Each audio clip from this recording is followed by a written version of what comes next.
regular, yeah. Okay.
All right. Hello, folks. Can you guys hear me?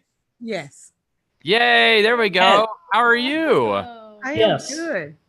Good. All right. So you've got your name as Dave there. I'm assuming you're not a Dave. No, it's Lucretia. And where are you watching from? Lucretia, what now? Where are you watching from? No, We are at the station right now. This is, by the way, Randy, Randy-O. Nicole, and I'm Jared. So I think I recognize some familiar faces here from previous focus groups. So it's good to see y'all. Okay. Somebody tell me where we at. Dave, send me that link over here so I can see what you see. And change my name, please. We see you straight on. Good. Excellent. So we've got several different shots of the station where you can see our newsroom. You'll be able to see into our news booth as well, where Chris Chandler is actually broadcasting now. I don't know how much of the details he gave you. What did Chris tell you guys exactly going into this? I'm trying to figure out, how do you change my name from Dave? Oh, if you're doing it in Zoom, if you hover over on Zoom where your name is in the bottom left corner there, you should be able to double click it and change it. And you'll double click it or right click it and it'll ask you to rename. Okay, he's doing that now. Okay. Gotcha. Perfect.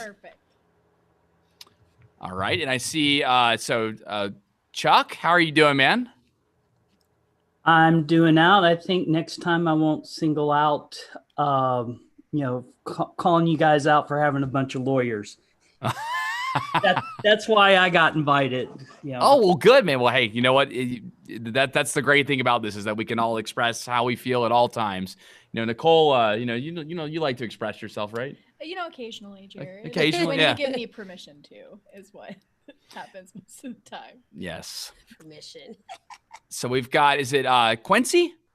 It is. How are you, man? I've definitely recognized you. How are you, man? I am honored to be back in the presence of the best looking man in radio in the United States of America. Oh my God. Stop is it. this a fan of yours or something? Yeah, What is all this mush he's making up? I don't believe what he's saying. Yeah, I don't know about that. Hey, you know what? Radio, it's a dying industry right now, man. It's not doing as well as it used to. So, there's not as many of us anymore, but I'll take it though. You know what? If I have to be like this, I'll take that. Well, I hear it on the radio every day, so I figured it must be true. No, that's right. That part. That is the best way to handle it. Yeah, used to. Man. They And Ashlyn, how are you? Go ahead, Chuck.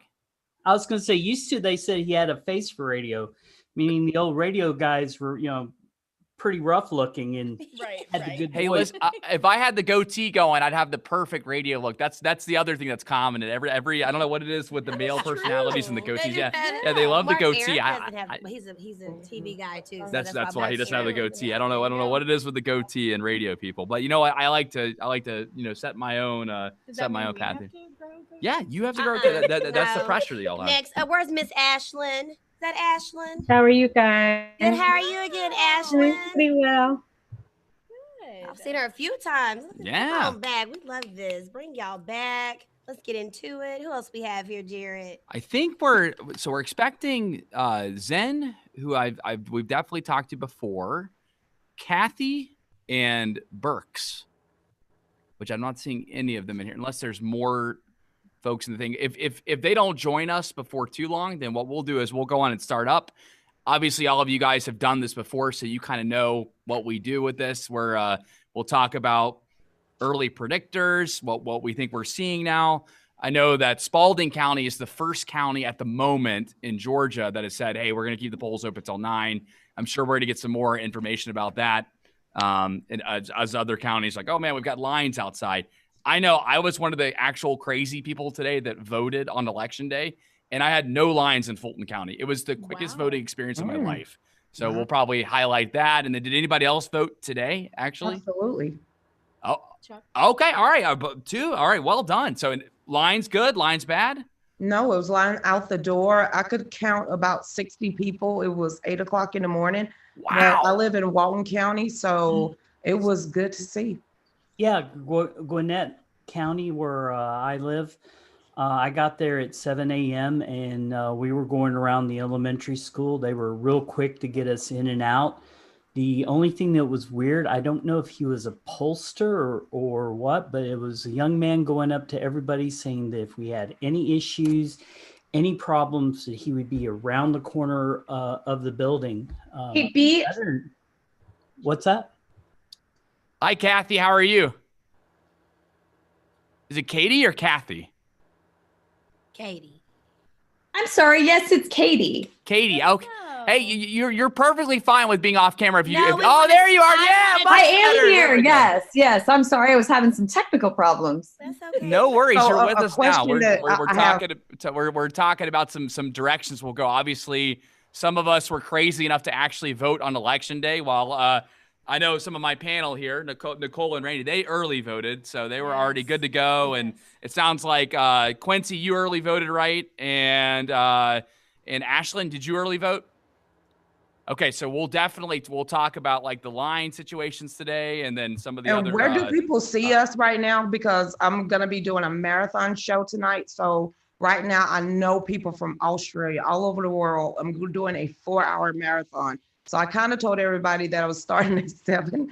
So can we let people know exactly where to watch? And once I'm finished, I'm jumping on straight to my marathon. So how do we figure that out?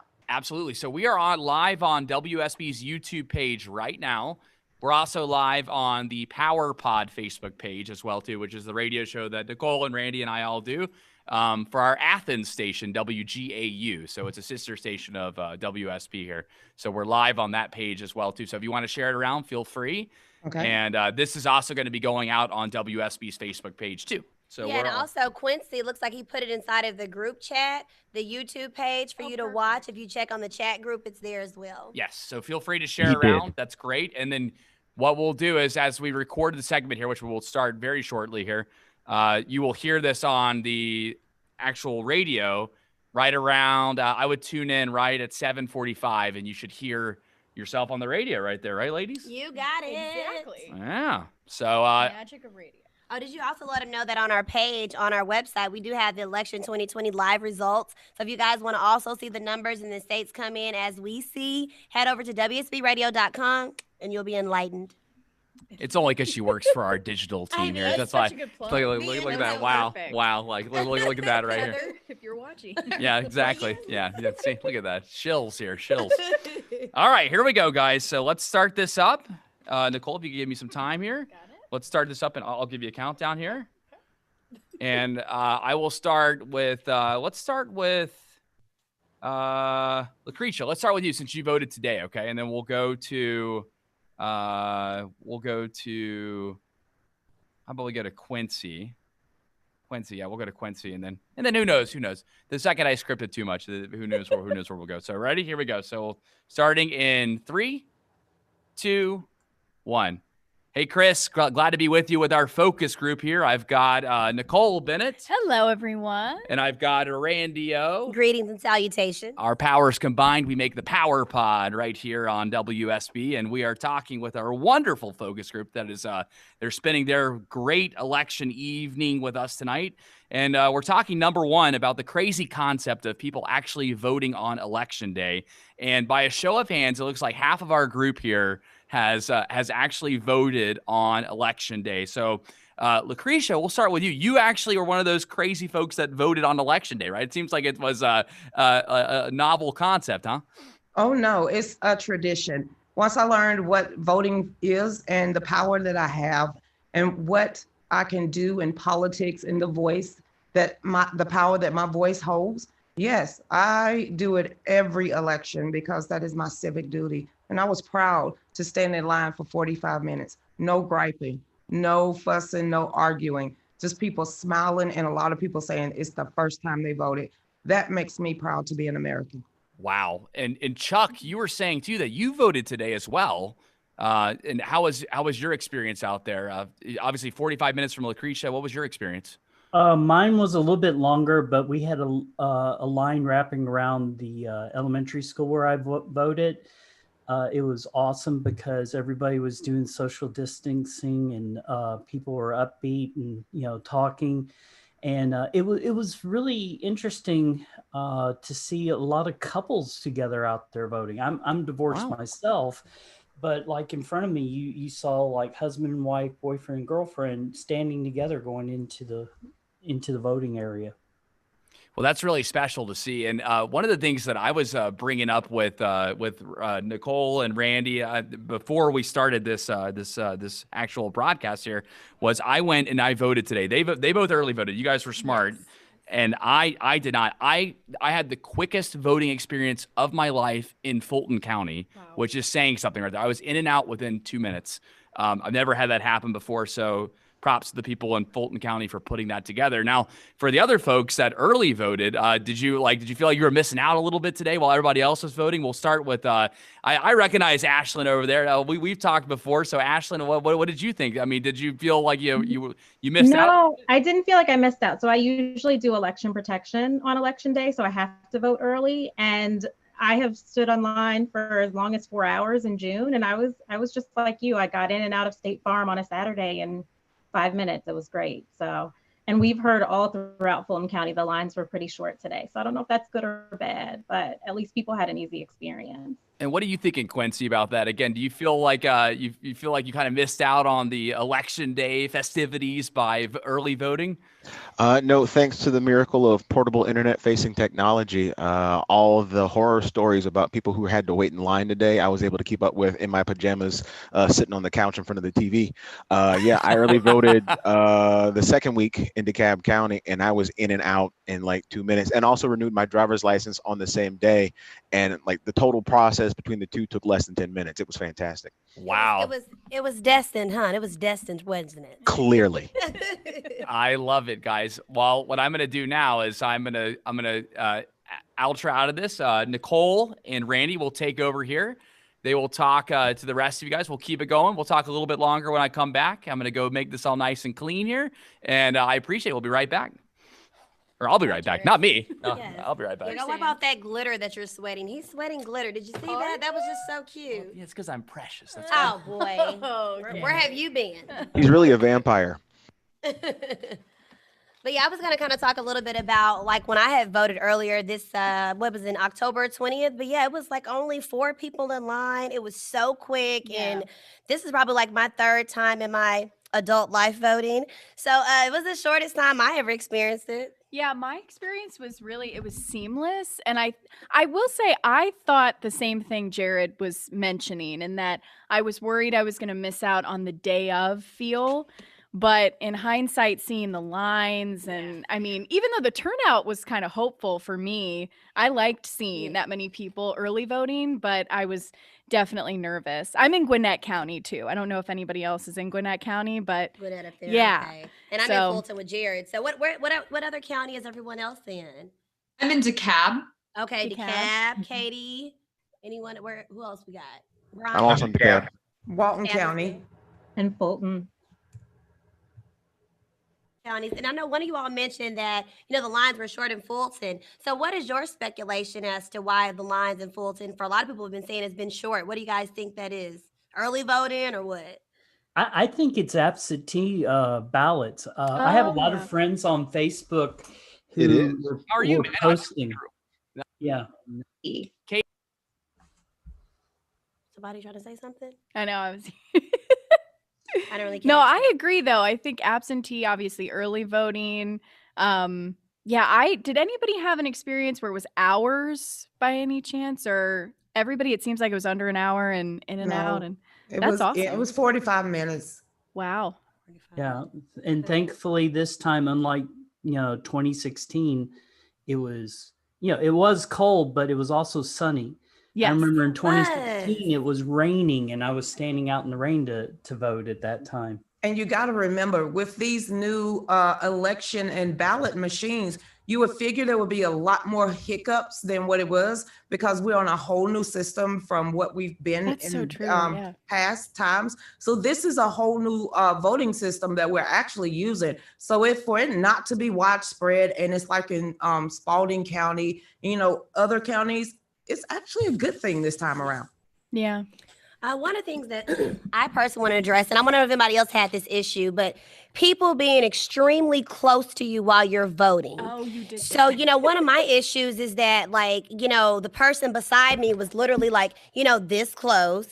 We had the little trifold opening, but I could easily do and see inside of their, and then the people that was working there, They're, hey, you got everything. You can clearly see what my ballot. So did anybody else have that kind of experience about too close while you're voting or maybe seeing what you're doing? No.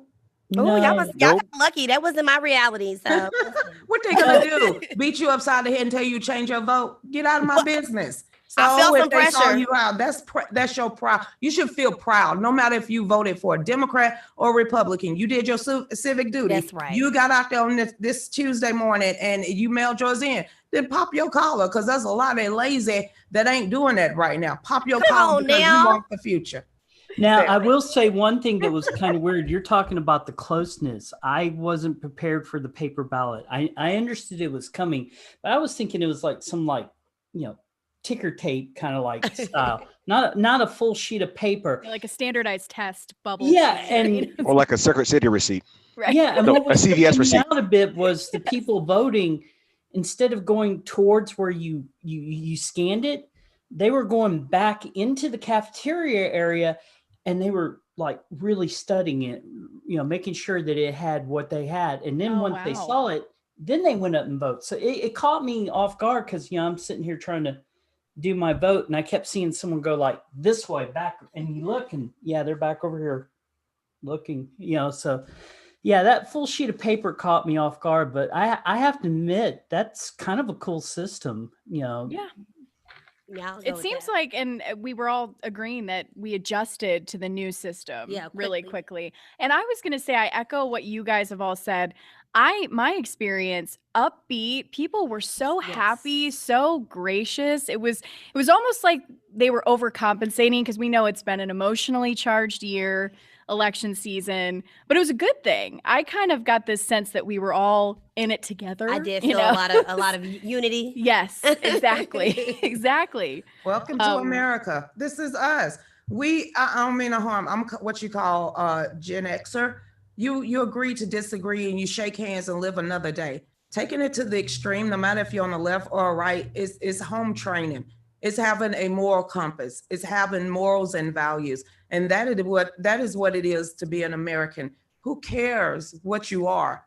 Most people don't care. As long as you show people respect, that is what you'll get. Yes. And majority, that is what makes us so great.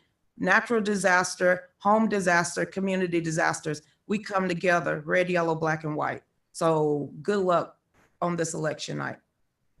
And knock on wood, if the counting process goes as seamless as the voting did, I mean, what do you guys think in terms of speculating when we're going to get real results in? Because I've heard every which way answer. What do you guys think? Well, there's Georgia, and then there's nationally. I was Right. talking with the Secretary of State's office earlier, and through their order to counties, they had counties opening up the absentee ballot request and scanning them, not tabulating them yet, but scanning them in so that we can get quick tabulations on election night. We've had extraordinary low turnout today. I mean, at 4:30 this afternoon, 16,000 people had voted in Fulton County, the biggest county in the state, over 1 million people. Wow. And certainly a county bigger than numerous U.S. states. 16,000 people had voted.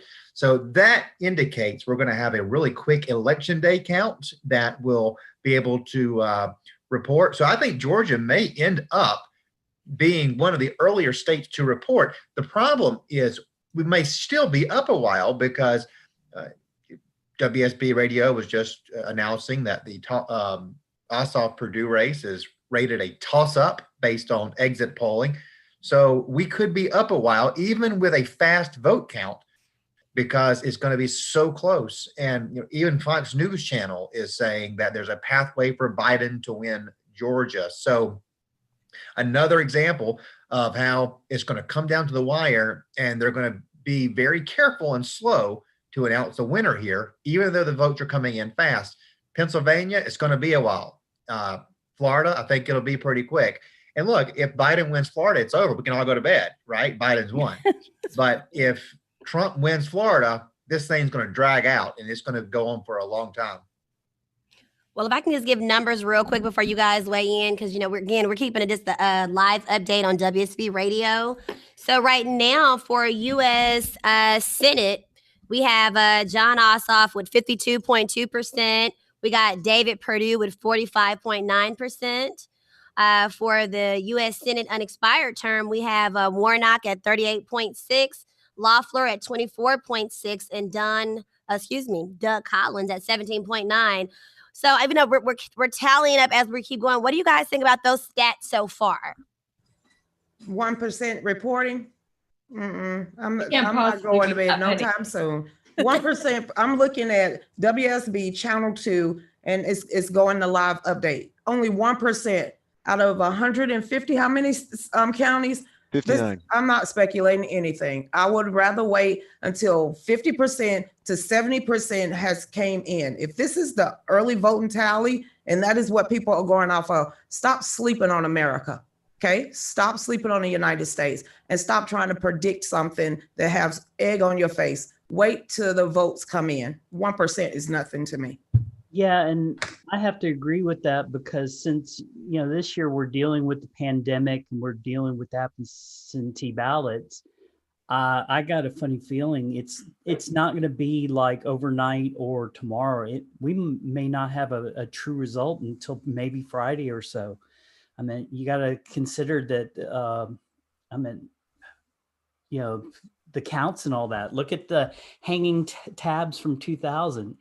We don't know how many people, asked for absentee ballots. Apparently, you heard that Pennsylvania is as long as you got it in today, they're still going to count it. And I know Trump's group is already wanting to fight that. This could go on for, several days. I think we'll have kind of like we think we know who won, but we're not going to have an official winner. Projected versus official winner. Right. Sort of what I'm hearing right now. Yeah. Yeah. Well, another thing I wanted to kind of mention about, it was a big spectacle. I'm sure you guys heard about it. And I wanted to get your personal thoughts about, saying if you have COVID or you're feeling ill, they're still encouraging you to go out to the polls and vote. I know we got a lot of content on our social about a lot of people having thoughts and feelings about it. I wanted to ask you guys, personally, what do you think about it? I mean, you got to vote. You gotta live your life. Stop living in fear. You can't beat the virus. We have adapted to it. I'm sorry, the way people keep blowing this up, half of the world should be dead by now. This has been around for 5 months, 6 months. And that is what we're good at, is being humans. We adapt to the situation and we're resilient. Stop living in fear and keep walking forward. I'm sorry, the sky is not gonna fall tomorrow. That's how I feel. Quincy, did you want to finish? I know Miss Lucretia had that sold up right there, but you can go, Quincy, if you want. I mean, that's a tough act to follow. I don't necessarily agree with everything, but if you hadn't voted and you don't go vote, I know for at least 3 of us who aren't at WSB, too many people fought and too many people got their behinds whooped for us to not go vote. And I'm like Lucretia, for as long as I've had the ability to vote, I've gone to go vote. And my wife and I were having this conversation the other night, is I don't understand how anyone who's my age, because I just turned 40 this year, someone who is my age who went to public school, who has no felonies, because we got registered to vote in, I think it was social studies class or some civics class I took in my senior year of high school. I'm like, how are you not registered to vote? How have you not voted to be as old as I am? Yeah, I couldn't wait. I remember I turned 18 and I was like, let's go. But in high Exactly. school, it was like, they didn't come to my high school saying, hey, you need to register. So I had the same at my high school. Yeah, it was a big deal to get registered. And I remember that. Yeah. I mean, I agree that voting is worth taking a risk. I certainly agree. I mean, this is an important thing that we should, take a risk for. I guess I do feel a little differently about knowing that you're COVID positive and knowing that the person at the booth next to you, you are unwillingly putting that person at a higher risk. If you're taking tons and tons of precautions, that's fine, but that person didn't sign up to put themselves at risk.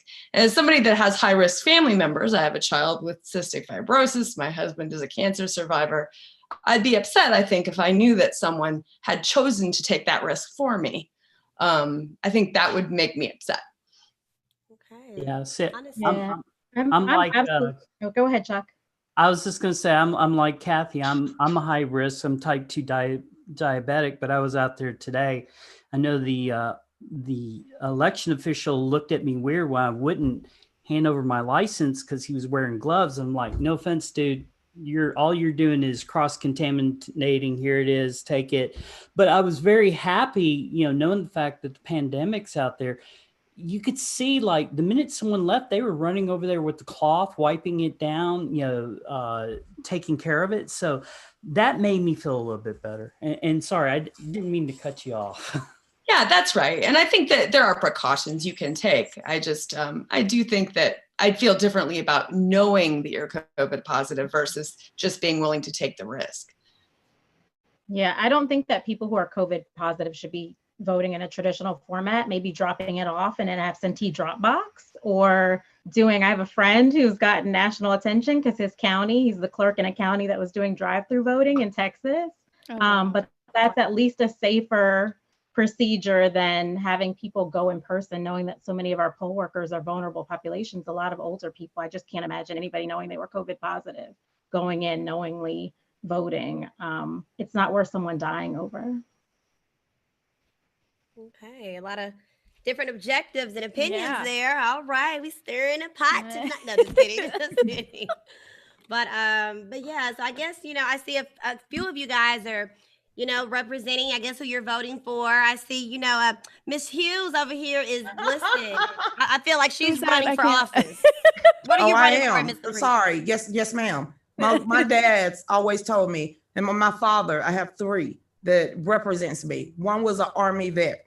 You got my other one was Navy, Vietnam, and my stepfather was the founding member of the Black Panthers. When I jump out there, I'm jumping for my 7 grandchildren. When I jump out there, I'm running with the big boys and girls. And I feel like the national level is where I'm gonna be in 2 years, if God being.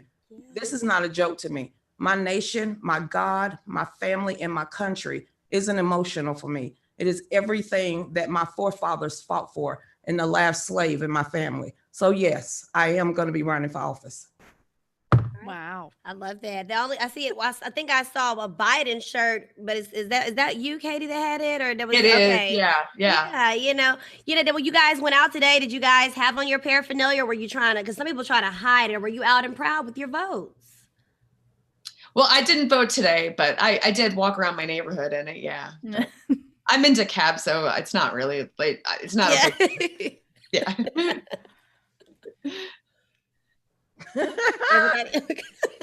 My mom said, if you don't have nothing nice to say, don't say nothing. No, I didn't do it. I was nice today. I was nice. I didn't throw it in your face. But after this show, I will. I did. I had friends, though, that, you were kind of divided, where half of them said that they were proud to go out in a blue or red mask, or, and then some of them, with it being this year, wanted to stay kind of neutral and objective. So I get that. I totally get that. Jared's back. Yay! Great Well, job, since none of y'all. these cats are paying my Listen, bills, I y'all don't are feel the great. need to advertise for free for them. Got a couple of cuts from each of you guys secretly behind the scenes. Hopefully you don't mind that I was recording in there, but y'all's first hit, or the hit that you guys all put together, is about to air in about 10 minutes. So listen to 95.5 WSB to hear that, or on your WSB radio app, WSBradio.com. I hear that these ladies work there, so Yeah, I mean, occasionally. yeah, Part-time. got some things going there, but I obviously, man, you guys were carrying a great conversation there. I hate to I know that the commitment was only like 30 minutes, so I know that you guys have been waiting on here. We've gone well over that, so as you guys were welcome to keep talking for a little while, or I my obligation from Chris here, I'm also giving you guys the out right here if you'd like to leave us now. So Well, I'm getting ready to do my show. It's going to be 3 hours long. We're going to have Zoom open. It's around the world. We're going to do the whole 9. We're going to be watching WSB to get our live results. But this is just patriots around the world coming together tonight to pray for our nation as a whole and unite. So that is what I'm getting ready to do on my show, but I appreciate it. absolutely, it was Well, great Krisha, having you. can I ask you a question? Are you go a ahead, what's up? lifelong Republican or just a Trump No, supporter? absolutely. I'm not a Trump supporter. I'm a God lover. Sorry. I've been a Republican when the Democrats told me to wait my turn because I didn't fit in after the 18th Black male's death. You're looking at a woman that had 4 children when she was 20, but to boo my Lord and Savior and completely take him out of a platform, is something that goes against the grain of my character. And it's time for me to fight for God, family, country, and my 7 grandchildren at the age of 46 after my son was shot point blank in the back of the head. I'm not playing no more. Gotcha. Well, we'll be looking forward to watching your show tonight, and I appreciate you coming on with us. So we had a good conversation here, and we appreciate you coming on, Lucretia. That was awesome. Thank you. You have a good one. Lucretia makes me feel even older. I'm 53, and I got an 8 and a 15-year-old, and she's talking about 7 grandkids. I know. Yeah. Hey. Wow. Everybody's story is different. That's just what I've come to the conclusion to. I mean, right? Yeah. I mean, so that's everybody comes from different backgrounds, and that's what makes America great. Is that we've got it's cool that you can talk to people from different walks of life, and hopefully I know one of the things that I wrote about earlier today on WSBradio.com was just saying, like, I just hope we can get back to a time where people can have conversations with each other. That's the one thing that I just cannot stand about what's going on with current politics. But that's neither here nor there. We're here to hear about you guys. You don't want to get me on my soapbox. I'll get going. They know I'll get going here about that stuff. So regardless of what political affiliation anybody is, but I really appreciate you guys coming on. Is there anything else that you guys wanted to add? Seriously. No, I can hang out because I know, I told Chris I'd do the 2 things, but I was just going to tell you that, I can't wait for us to get back to a sense of normal. Like I told you, I got 2 young kids, and they're Turkish Arab mix.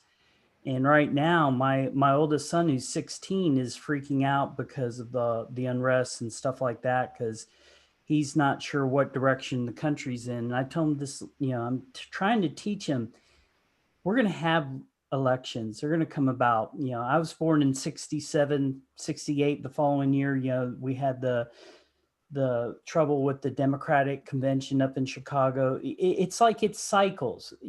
All you got to do is keep voting, keep making sure your voice is heard. And, it's like, like the ocean, it's going to come and go in waves. Right. Yeah. I mean, you just got to, hope that everybody can, talk about things civilly and, get to a better place, and, people don't have to endure stuff like that. That's hard to follow up there. But regardless, we appreciate all of you guys coming on here and doing this. This is great. And if I see you guys again if we see you guys again later on in more focus groups, that's awesome. Yeah. But in the meantime, you guys are released from us here in this time. That was great stuff, you. y'all. Thank you. Appreciate Katie, it. I'm with you. Fingers crossed. Bye, guys. All right, see y'all. Okay, let's see.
Hello, everybody. How's it going?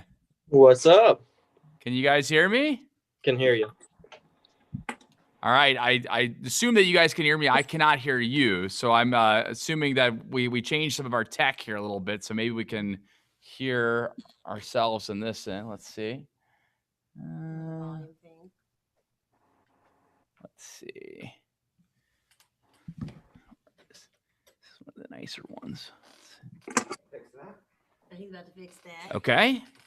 Superman. Stand by for 1 second. Thanks for coming on again tonight. We really appreciate it. Oh, I'm so sorry. Up in the shoulder, all in it. It's like Superman. And it comes out of nowhere. You want to come to room. I said, dang, Jesse, there you go. There we go. Yay. Now we can hear you guys. Hello. All right. So Thomas, how's it going, man? I see you in my first box here. What's going on? Oh man, you see it just watching this election, man. Taking it all in, huh? Taking it all in. It's good. It's getting real right now. We got some real results in. I know. Steven, how we doing, man? I see you right there. Oh, I'm doing all right. How are you? Hey, good to see you. I reckon familiar faces here, and I believe is that Justin that I'm seeing right there? Justin, you were with our last focus group, man. So that's it's good to see you again, man. How are you? I'm doing well. I've got like 5,000 tabs open, refreshing everything. So just let me know if it lags or anything like that. I'm trying to monitor like 5,000 different things. Hey, listen, no worries at all, man. It's starting to get very, very real there. So I believe I just saw Zen. I recognize Zen in there, but I'm not sure where he just went. Up here, let's see. Oh, there we go. There's Carly. Okay, now we can see her. Okay, there's Zen and there's Carly. Okay, very good. Carly, how are we doing? You're muted, Carly. All right, I'm good. Love your glasses. All right, very good. And Zen, how are you, man? From something else. Yes. I'm doing okay, ready for this, and I've got another group of mine just going nuts on another Zoom chat. So. Hey, I love this. Hey, I like the action shots that you guys got going here too. You guys are yes. Walking around. This is great. We're getting the real election night feel here. So just in case you don't know who's here, obviously I'm Jared Yamamoto. I've recognized a lot of you guys. I've done this focus group with Chris Chandler, focus groups, I should say, with Chris Chandler several times. This lovely lady right here is Randy O, and she's on the Power Pod here on WSB.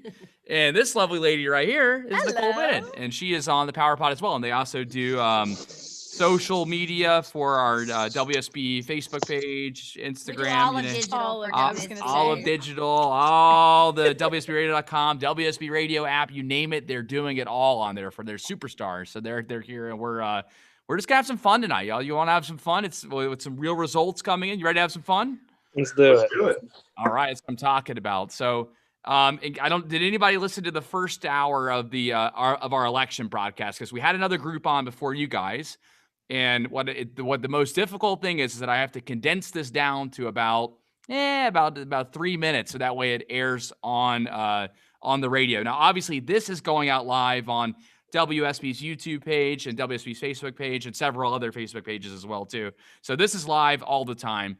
But condensing us all down to 3 minutes can be a little bit difficult. But you know what? We will try our best, Nicole, right? We will try. I'll time us. I've got a stopwatch ready, Jared. She's going to zap me if we go over in time. So we'll make sure to start making sure that we get everybody in as best as we can here, okay? Awesome. All right, very good. So let's start with before we start actually like taping here. Is anybody shocked with any of the early results that are coming in? Is there anything that's sticking out right away that you really want to bring up? I think the biggest thing that we are seeing, and it doesn't matter if it's suburban, urban, rural, we are seeing Joe Biden outperform Hillary by around 40 to 50%, no matter what sort of county we're talking about. And Trump appears to be staying flat in almost every demographic. Okay. And if that happens, Biden can get close to 400 electoral votes. Okay. All right. Let's bring that up. We'll bring that up. Is anybody else seeing anything early right now that they want to point out? That's interesting for sure. I'm surprised with Trump showing in South Florida. I think he's doing really well among the Cuban population in South Florida. Okay. All right. We'll talk a little Florida action. Nicole, Yeah, Randy, make note of that close. for Yes, sure. no, that's Nicole's home state. It is. Florida. She's She's got a a Floridian. I mean, for 5 years of my life. But yeah. Yeah, Yeah, Miami-Dade County is the only outlier to what I said that Justin brought up, that he's really crushing it right now. Trump is. I mean, it's 49.5% to 49.6 right now was the last I saw on CNN, which is crazy. Yeah. Crazy. So anybody else have anything else that they just think it's extraordinary that they'd like to bring up before we start officially taping here? This is the chance to get it out. Don't be shy now. All right. I do think right here, I'm watching Fox News in the background. It's, Florida is 50.4 right now for Trump and 48.8. Oh, wow. It widened. Okay. Yeah. So I think he's going to pull that one out. What's the percentage reporting? Reporting is 50.4 Trump, 48. I'm sorry. How many precincts are reporting? Precinct 86%. Okay. Oh, it's 80%. So we will definitely talk Florida here. Florida's obviously hot with everybody here. So we'll talk about that. Justin, I want to bring up the point that you brought up first. So we'll start with you in this, okay? So ladies, are you ready? All right, here we go. Starting in 3, 2, 1. Man, Chris, we're getting some exciting results in. We've got our second round of our focus group. Nicole Bennett's here. Randy's here with me again. We're having fun. We're starting to get amped up. The caffeine's kicking in here on this election night. And Justin, a familiar face that we've had on these focus groups before. Justin, you point out an interesting statistic that you are picking up at the moment right now with how Biden is performing nationally. Go on and enlighten us here. And there's one very glaring exception that I think we're going to get into. But for right now, in early vote results, Biden appears to be outperforming Hillary Clinton's 2016 results by around 40 to 50%. And Trump, for the most part, in all of those different, both urban, suburban, and rural counties, Trump appears to be staying flat with his 2016 performance. And if that carries nationally through the night, Biden has a chance of getting close to 400 electoral votes if you look at the map. And the one exception being, though, with Florida, right? Everybody's getting hyped up about Florida right now. It's very close at the moment. I know Justin and Thomas, we'll get your takes here. We'll start with you, Thomas. What are you seeing in Florida right now? I'm seeing what I thought would happen. I really did think that he was going to pull it out, but I mean, it's looking like the Northwest Florida is what we're waiting on, and usually that's very, heavily red. I lived in Pensacola for a long time, and that whole area is solid red. Carly, I see you shaking your head over there. I know I was going to go to Justin next, so I'm going to give Justin a little extra time to think about this. So, Carly, but you were shaking your head there. What are you seeing? Oh, I just saw something, like I think one of the news programs projected that Trump might win Florida. But what I was shaking my head about was that honestly is not a must-win state for Biden. Like Florida is a must-win state for Trump to just stay in the race. I'll be more interested to see what happens in Michigan, Wisconsin, Pennsylvania. There are multiple winning routes that Biden has without winning Florida. And so he certainly has to, Trump has to win Florida, but Biden doesn't. So, it's early. It's early. Justin, now you've had time to think about this. What are you seeing so far? I'm surprised by the voting coming in South Florida, particularly. It looks like in the Cuban population, maybe Trump's performing really well in like Miami-Dade, Broward County. Very surprising. Now, Zend, it's great to see you again, man. I know we've had you in several focus groups. Is there anything, obviously a lot of Florida talk here, but is there anything that you're picking up on that's a little bit surprising at the moment? At the moment, no. Well, there was one, I guess it could have been a little bit of a standout, but Vermont is considered a progressive state. And so that went immediately for Biden. So I guess progressives are showing out for Biden. That's a good thing. But nothing else really standing out, I guess, because of the results with Florida looking like it's going to go for Trump. Then I think I can't remember exactly which states he would really need to take after that. I think it was Pennsylvania is the next most important one, if I'm not mistaken. So we'll just see what happens there with the absentee ballots, if there are any issues with that. It's starting to heat up, guys. We're getting excited. The caffeine's kicking in. Back to you, Chris. So now what we'll do, guys, is if we get, we'll keep the conversation going here. And obviously, if there's anything that we pull out of this here, I can add it into the actual cut here. So we get a chance to relax, chill a little bit. Justin, I saw you raising your hand. I also want to get Nicole and Randy. I totally stepped all over them there. So so we get a chance to hear from everybody here. But Justin, you had your hand raised there. Yeah, so to counter the Florida results on CNN, Ohio has around 48, almost half of the vote reporting, and Biden has built a 10-point lead, which would be consistent with the overperformance that I mentioned off the top. Because if he is overperforming Hillary by 40 to 50% in standard county districts, he'll win states like Ohio and Rust Belt states by 10, 15 points, which is insane. The other question is, in Florida, are they accounting for mail-in ballots? I mean, nobody wants to have to deal with another hanging Chad situation. I was just gonna say, I get shades of 2000 in my mind when I hear Florida. But it's looking still really tight. So like, even it's not like Trump has this overwhelming lead, and I suspect that there are a significant number of outstanding absentee ballots, which have been generally favoring the Democrats. So it's going to be interesting. That was something we talked about with the first focus group is what do you guys think? I'm hearing everything as to when we are going to get an official result. We could have a projected winner, but when do you guys think we're going to get the official result in?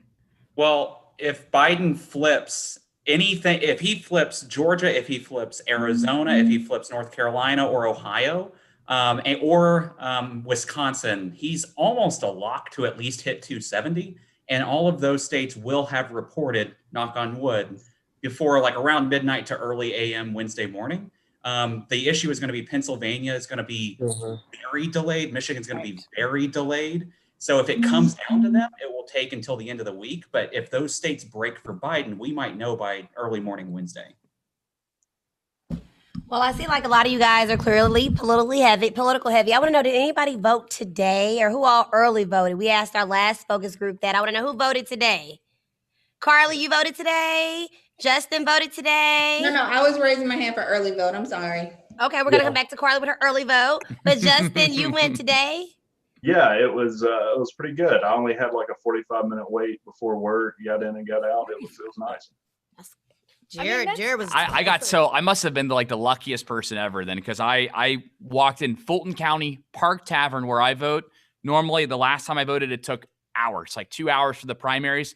Today, they were happy to have a voter walk in there. They were like, cheering me. Hey, we're happy to see you. And they were giving me stuff. I got a mask and everything from them today. Got my little sticker and everything. I was in and out within 2 minutes. So it was incredible how quick. I mean, and that just shows you how effective the early voting was, and especially in Fulton County. I think it was 57% of folks, registered voters in Fulton County voted. So that just showed how much of it made a huge difference today for sure. So that's interesting, though. So, Justin, you're the only one. I should say, Justin F., you're the only one that voted today. Everybody else early voted? Correct. Well, that explains. Is this everyone's first year early voting, or have you guys early voted in previous? This was my first year early voting. Yeah. I early vote every year because usually I volunteer on election day. Oh, okay. I think I'm going to do this every election. Yep. Yeah. This is my first time. I think me not being a native Georgian, it was easy breezy. Is everyone else from Georgia? You guys born and raised here? Yep. Also, y'all loving all this, huh? Y'all plugged in. One data point that I'd like to share. I also sit on the board of the Democratic Party of Georgia, and was working our voter maintenance hotline today. What we saw in early vote was a very heavy bank of votes built up for Democrats, like several hundreds of thousands of vote lead built up for Democrats in early vote. What was expected was a huge Republican turnout today, but what we did not see it. There were at no point in Fulton County specifically did lines ever get above 5 minutes on average for the entire county. There was just not a huge turnout today. I think in Fulton County, less than 20,000 people voted today. And if that carries statewide, the lead that Democrats built in early vote is going to carry through the rest of the vote, the voting results. And from what I know, working the hotline today, unless I'm just missing something in Georgia, there weren't long lines anywhere in the state today. Well, what I'm going to do, guys, is I'm going to leave Randy and Nicole in charge. I'm going to go put together our hit for Chris Chandler. You'll hear it either, I'd say, between 45 after and 55 after. And y'all were fantastic. They're going to keep the conversation going for a little while, and then I'll come back and we'll talk some more about it. We'll keep you guys, as you guys are welcome to stay as long as you want to at this point. But great job, y'all. And Randy and Nicole, be easy on them, okay? We'll try. All right, be right back. Let me scoot over. Oh, quick question.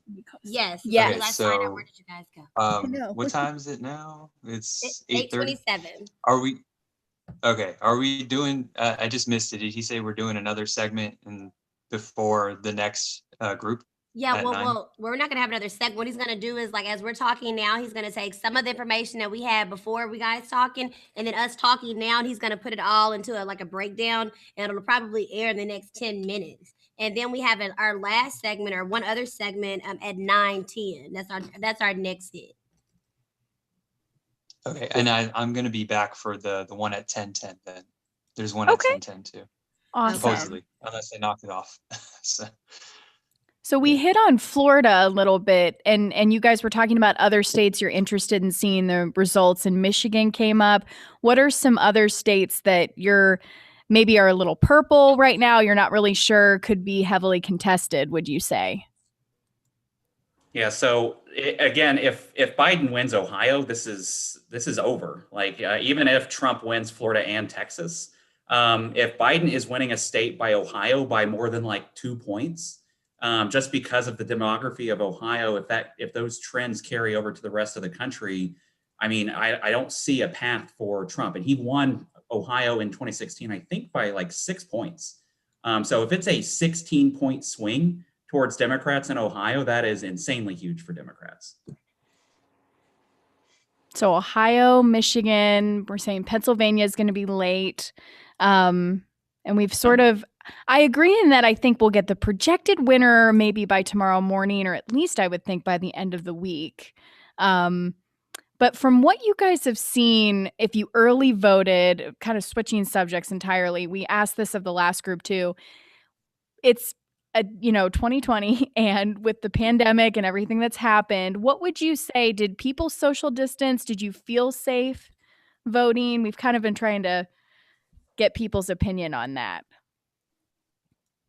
Yeah, where I voted, they made us social distance. I mean, it really wasn't a big deal, but it also was early voting, so there wasn't a whole lot of people there when I went. Gotcha.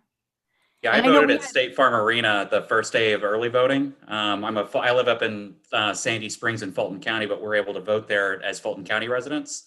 I voted the first day, and even on the very first day of early voting in person, it took me less than 30 minutes, and they had like 330 voting machines set up on the arena floor, very social distanced, and that seemed consistent across Fulton County's early voting precincts. That's good. And Randy, you brought this up with our last group, which I thought was interesting too, is we got a lot of feedback today on digital for WSB, because I guess there were people that were commenting that they felt they were getting pressure that even if you've tested positive, you have to get out and vote today. If you haven't voted, that's a little, how do you guys feel about that? We got mixed reaction, and that some people said it's not worth dying over. If you have tested positive for COVID, please do not put other people at risk, even if you've got gloves, a mask, whatever. I mean, what do you guys think about that? If somebody's tested positive and they were encouraged, if you haven't voted, go out to the polls today. How would that make you feel, I guess, as a voter? I mean, I don't want to be standing next in line at the poll with someone with COVID. I mean, we have 230,000 dead Americans due to COVID. I mean, we don't need to be making this any worse. Yeah, I mean, Georgia does a lot of things not great with early voting or with voting in general. But one thing I think that Georgia does do well is in most counties providing enough ways for you to early vote, either by mail or in person over like 2 to 4 weeks.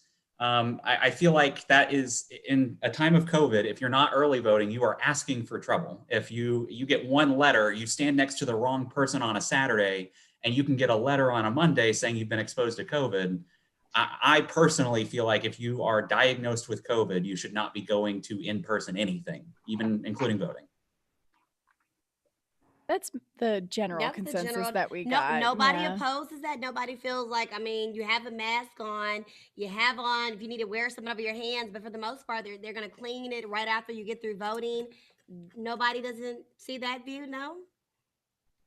No.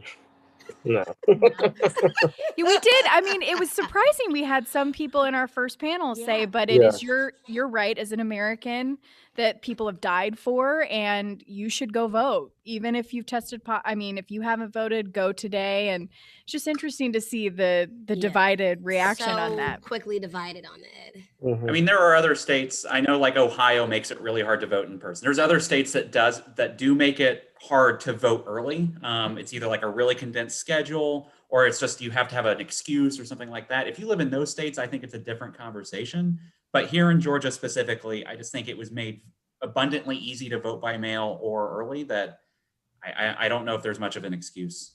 Okay, now just to make an assumption here, which I think y'all will like this assumption, you all look fairly young. Is everybody a millennial here? You look like you're all millennials. Thomas, yes. Okay, everybody. You had that youthful look to you guys. So I want to know, so some of you guys, you might have voted 2 or 3 times since. How do you compare voting this election compared to your prior elections that you voted in? That's a stumper, Nicole. My first election, when was my first vote? 2008 Obama in the presidential primary. I actually lived in Paulding County at the time, and then I moved to Fulton County later. Fulton County, I think specifically, makes it very easy to vote. They provide a lot of access to polling places. I think that the systems have gotten easier. There are, again, things that we need to do better, like same-day voter registration and vote anywhere legislation on day of elections to alleviate crowds. But for the most part, I do think it has gotten progressively easier to vote, to register, to track your ballot, to make sure your registration is active, all of that kind of thing. Right, other 2 gentlemen. Well, I'd say my first vote was in 2012 for Romney, and I tell you, Romney and Trump are completely different, and I think people have more of a passion, with Trump, and it's not like I regretted voting for Romney or anything like that, but like there's way more grit and passion when people are voting for Trump, and obviously enjoyed it way more these last 2 times than I did Romney. All right, I can dig that. What about you, the other Justin? Yeah, my first vote was in 2008 for Obama, and I don't know. It definitely, things seem to be a lot more polarized this time around, and it's a little bit grittier, and it seems to mean a little bit more, especially with COVID. I mean, I don't think that can be underplayed in what that might have mean for this election, particularly with older voters and stuff. But it definitely feels like there was some oomph behind this vote. There was something behind it. I would kind of say I could feel like that too. I know me as being, an African-American person, woman at that. I've always felt like a desire, like you gotta vote. Like, hey, people died, you gotta do this, right? But this time it definitely feels a lot more like, yeah, like it's everybody. Everybody was like, are the millennials gonna vote? But I feel like millennials, Gen Z, Gen X, like everybody named mama is voting. And I just think it's just kind of shows how big this election is. And you guys were talking about how emotionally charged it's been. What's your feel for how things are gonna feel after we have the result? Because I know my brother, who's a millennial, but I mean young millennial, I'm noticing with younger people and Gen Zers, they're very worried about whoever wins, how the opposition is going to react. And what are you guys feeling right now about that? Yes, good question, Nicole. Oh, thank you. I actually work in Midtown, and we're working from home tomorrow because of projected riots that might break out or anything. So yeah, I'm working from home tomorrow because of what is perceived to be a reaction from the election. Wow. Okay. I don't know how it's going to feel after. I mean, I think it really depends on who wins tonight. But I can say that excitement going into today is, I think, uniquely high. I don't think we've seen this since 2008. The largest age group increase in Georgia by like a huge margin is 18 to 30. They went up by share of the electorate. They increased by 6%. The next highest age group is like 2%. And out of that, I think almost half of them did not have never voted before.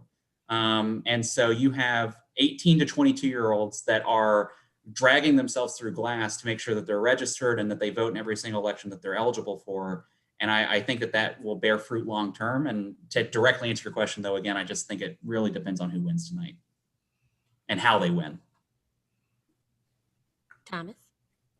I mean, I'm just going to go ahead and say it. If Biden wins, you're not going to see a whole lot of people looting downtown. You know, I mean, you're just not. So that's controversial and whatever, but that's the truth. If Trump wins, you're not going to see, or if Biden wins, you're not going to see people holding up traffic on 85. I mean, it's just, you know. No, I understand. And I want to, and you know, she made it from a broad perspective, but let's go into more individualized. Justin Fricks. Okay, so you personally, if your candidate does not win, what is that going to do to you emotionally and mentally? I mean, I'll be saddened by it, but I think the country's stronger than any one person could mess it up. I mean, it's going to be fine at the end of the day. I mean, we have 3 branches for a reason. All right, okay, and Mr. Wholesomeback, check me out. I think I said it right. All right, everyone gets that wrong the first time. Hey, go Randy. Okay, same question to you. Yeah, I think no matter who, the best thing for the country right now is for whomever to win this presidency, win it by 2 to 3 points. If this is a less than a 1% popular vote margin, and it is ultra close in the Electoral College, and you have a bunch of lawsuits going around to challenge ballots in Pennsylvania and all these other things, no matter who wins that at the end of it, it's going to be awful, and it's going to be even more divisive for the country. The best thing, again, is for someone to just run away with this thing. Okay. And last but not least, Mr. Spawn. That's right. Hey, I'm on a roll today, baby. What you got? 3 for 3. Well, I mean, at the end of the day, it's, you know, if my candidate, if Trump loses, it'll be a bummer. But also, you know, God's sovereign, and he still, you know, is bigger than this election. You know, and that's what I personally think.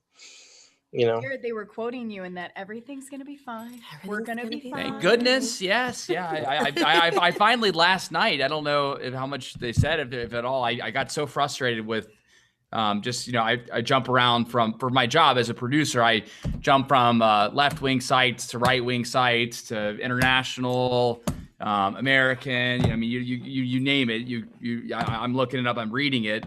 And I got so frustrated that I started writing an article at, I guess like 9 o'clock at night last night, finished it like 1 a.m. and poor Nicole this morning working the WSB digital desk.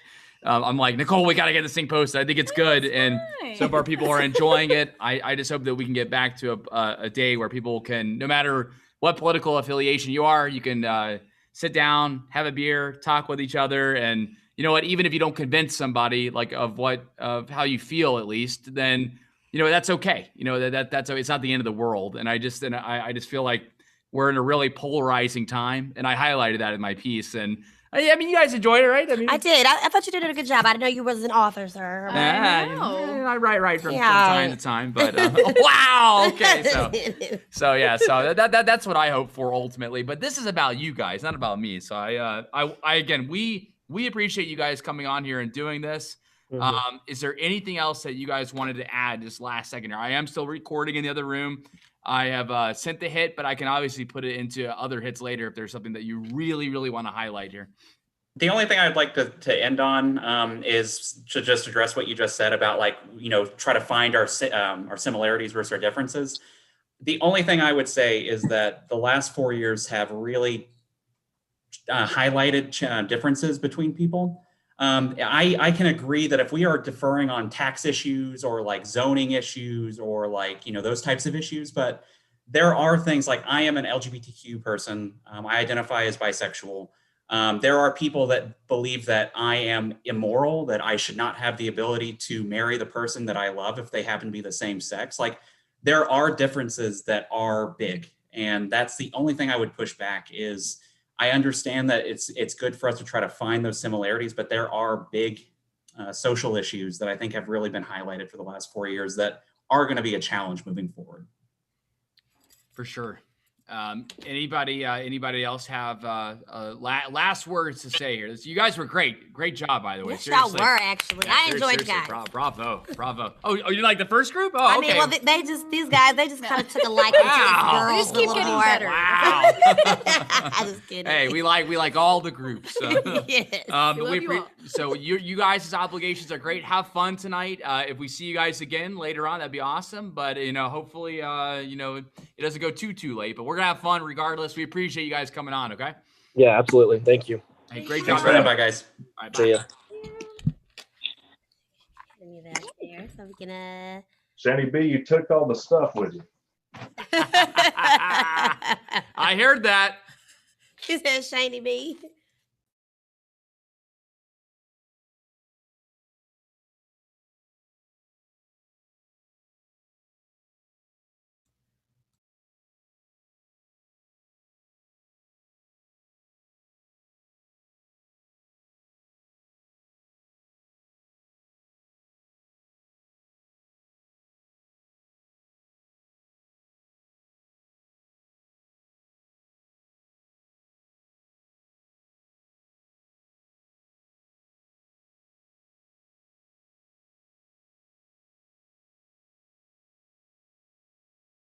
Unmute your mic, Shiny B.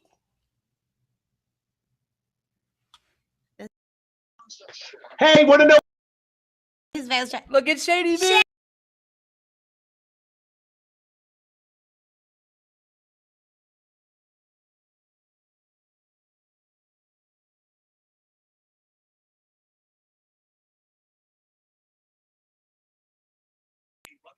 I bet that's Jesse muting me.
Well, the host.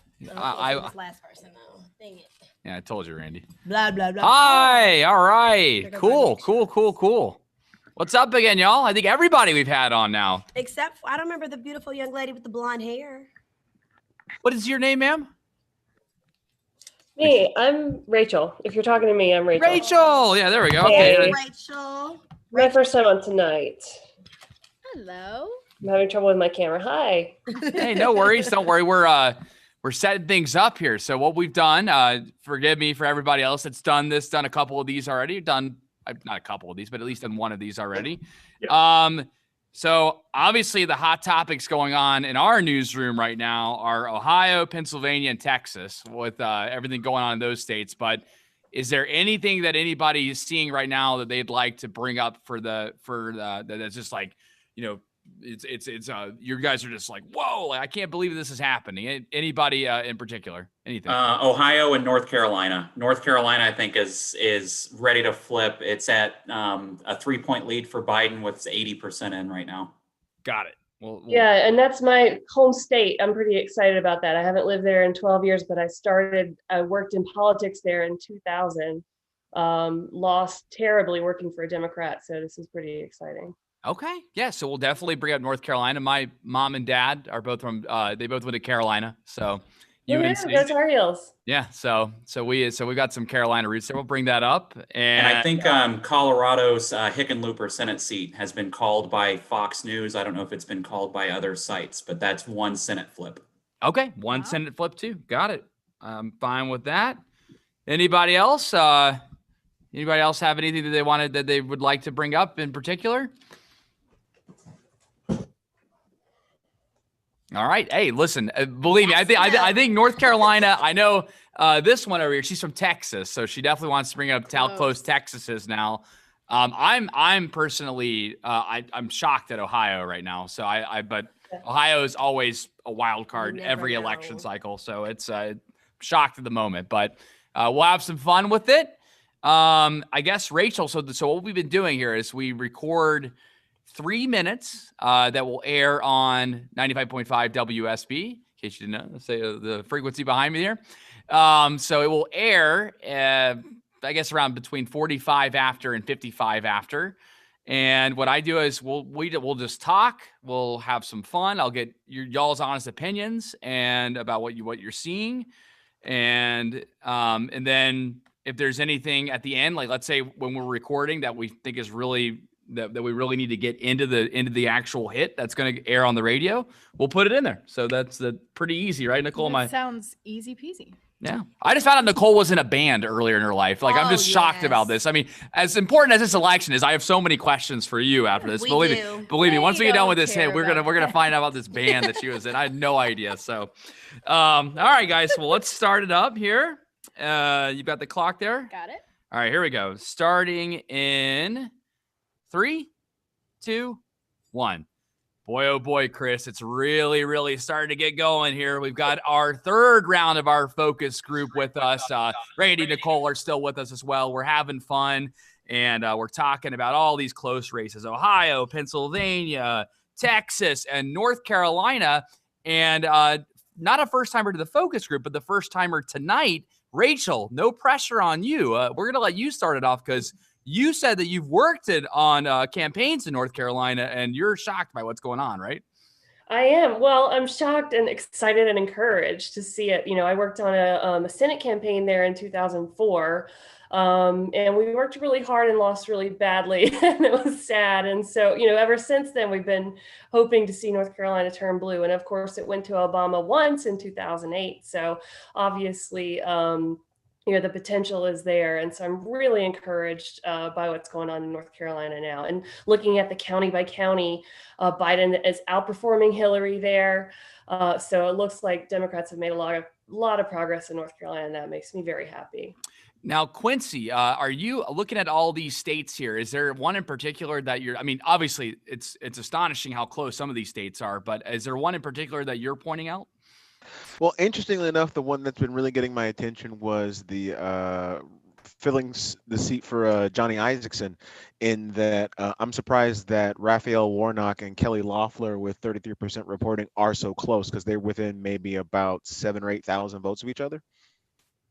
And Chuck, what do you think about that, man? I mean, obviously looking at the local races here, also feel free to jump around from state to state. Is there anything that's shocking you now here in the 9 o'clock hour? Yeah, Maine, because I was thinking that would be like really pro Democrat, and it's really, I heard Eric was predicting that the one senator up there, she has won her race. She's a Republican, and that Trump's pulling the state, by a few points. So I'm surprised about that. I know everybody's talking about Ohio, but that's a Northeast state, and you would think they would be, more Democratic leaning.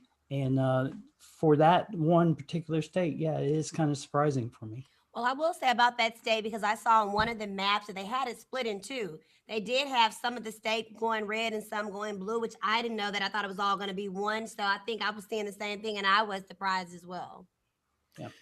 Now, Justin H., you were kind of tying things up with a nice bow here. You were shocked about North Carolina as well. I think everybody, that's probably the largest lead in a swing state that we are seeing at the moment right now. What were your thoughts about North Carolina?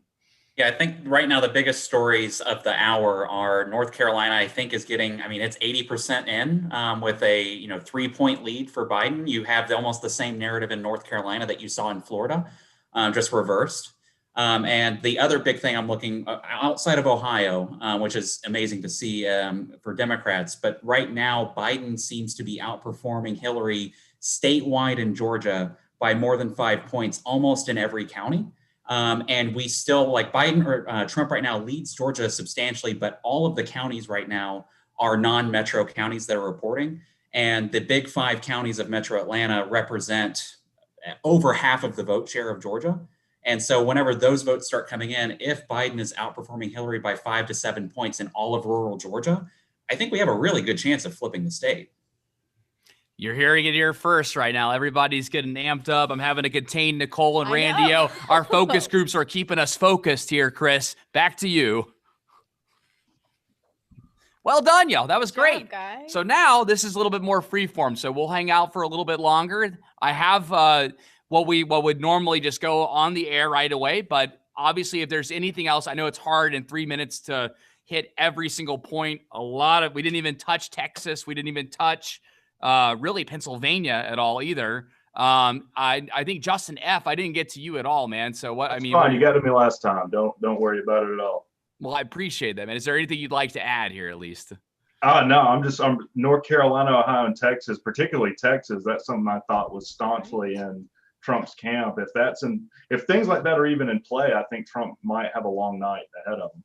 Well, you got to take consideration. Sorry, I didn't mean to cut you off. No, go ahead. You go, Chuck. But a lot of people don't realize a lot of the IT sector, because that's where I work, has moved out of California and has moved into Texas. So with Texas turning blue as it is, that's a lot of the voters that were once upon a time, Californians. They're bringing that into Texas. So the state that was predominantly red, I do see a chance of going blue, but again, that's because a lot of the tech industry has moved out of California and into Texas. And they have a ton of new voters. And Chuck, it's probably a lot of the people that you're talking about, but Texas has registered a lot of new voters in the past couple of years. Yeah, that's something I was gonna. Go ahead. I was just going to kind of pitch in because, I know I've been here in Georgia now for 5 years. And yeah, I still pay attention to populations. And yeah, just how I feel like Georgia's a booming state. Sure is Texas. It's a lot of new people. And you made a good point about IT, because I know when I was working in a different, field in my day, but we had a lot of people migrating from Texas to come work in our industry. And they were from California. Some of them were from like Nevada, and some are from like New York. So I think that's a good point that you bring up, Chuck, that I didn't really think about. And I think, as someone that wants to see electoral college reform and for it to be gotten rid of, if Texas and or Georgia permanently flip blue, Republicans do not have a path to the presidency anymore. The math does not work. And so if Texas remains permanently blue, we'll see, I guess, if it does flip, if in 2024 it stays blue. But if Texas itself, by just that one state, stays permanently blue, Republicans, I think, would automatically fall in line with getting rid of the Electoral College because they don't have a path anymore. I want to ask you something. Now, you said Electoral College reform.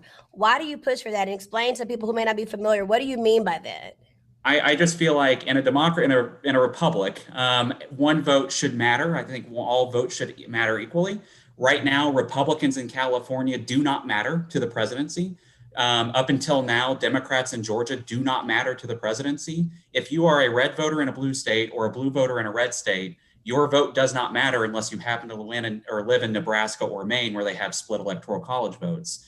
I feel like it's in our best interest I feel like a system that was built in the 1700s just does not have a lot of application in the internet age. And I feel like it just enfranchises more people and evens things out permanently if we move to a popular vote.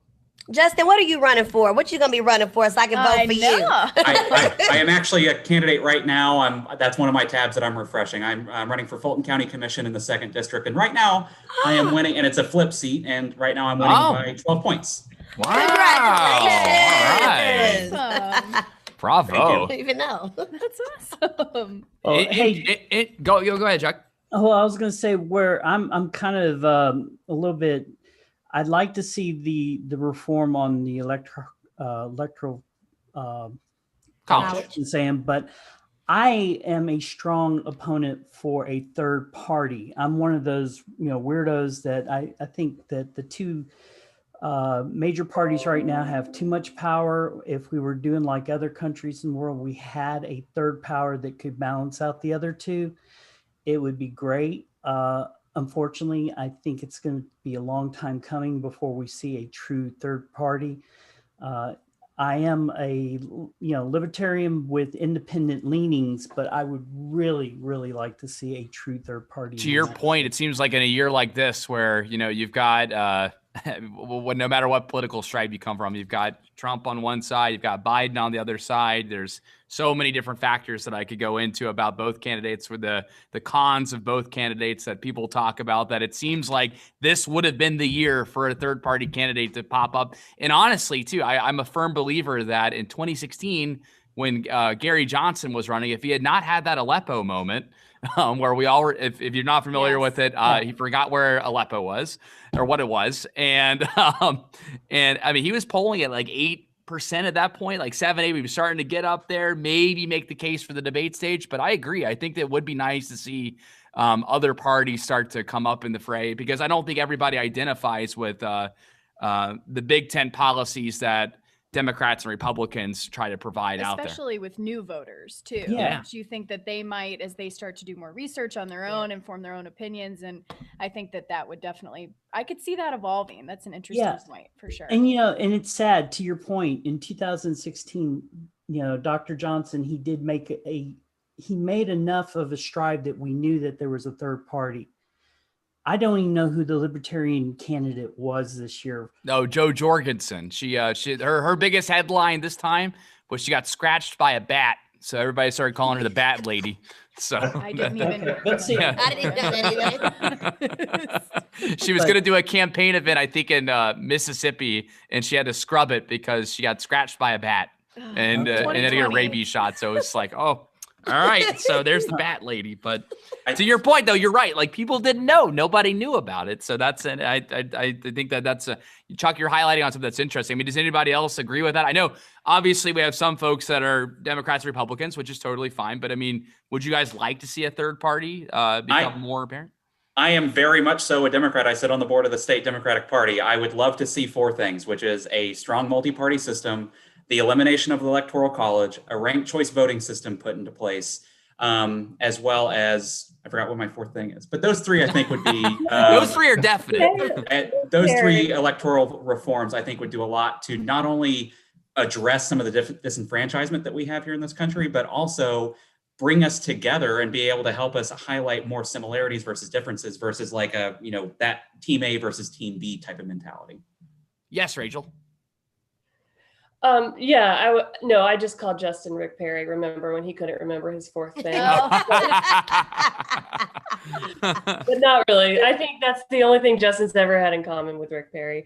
But no, I do agree with that. I mean, especially with things being so polarized now, I don't think it's very healthy. And yeah, a strong multi-party system would be great. I think the question is how to get there, because right now it just ends up, third parties siphon votes away from legitimate candidates, and maybe in 2016 ended up electing Trump. In some of these states that were super close, people voted for Johnson and for Jill Stein, and otherwise would have gone for Hillary. So it's kind of a danger zone in my mind. I remember my fourth thing, it's publicly funding elections, to where we get corporate money out and we can have candidates start an even playing field versus who has the larger donor base. Right. And I definitely agree with that. I think that's huge. Like, especially this year, so much money, man. It's been so many records have been broken for how much money has been spent. And if our Senate races go to runoffs, I'm sure at least one of them will. If they both do, it's going to be so many millions of dollars spent in Georgia, and unnecessary. Well, very good, guys. I'm gonna step away. I loved what we had there at the end. I'm gonna try to get some of that into the actual radio hit. I'm gonna leave Nicole, who is again, found out it was in a band. I hope that you guys bring this up with her. The fact that she was in a band, or the fact that we've been friends for this long, we're just finding out on election night. You're gonna break this. You're gonna break news. Oh no, listen, we're all pals here. This group right here, we're all pals now. Okay, we've hung out for a while. We've hung out for over 30. We're pals now. And Randy, she's watching Texas over here. She's got her phone over here. She's watching it.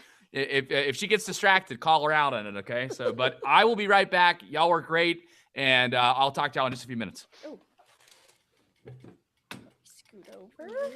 I wanted to ask you guys too, because we saw that New York has been called for Biden.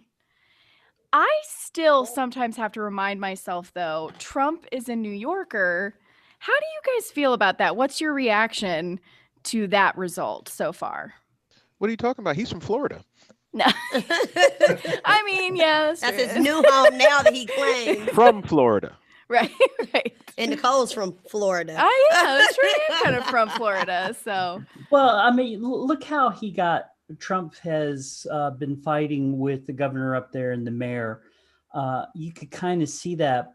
But I guess what's confusing, you're saying they called it, and looking at only 17% of the precincts have so it's just in. projection. Okay, that makes sense then. Okay, yeah. So I doubt it'll flip over, but you also got to remember, since Trump's done business up there for years, him and his father, people probably know better about him than the rest of the rest of the country.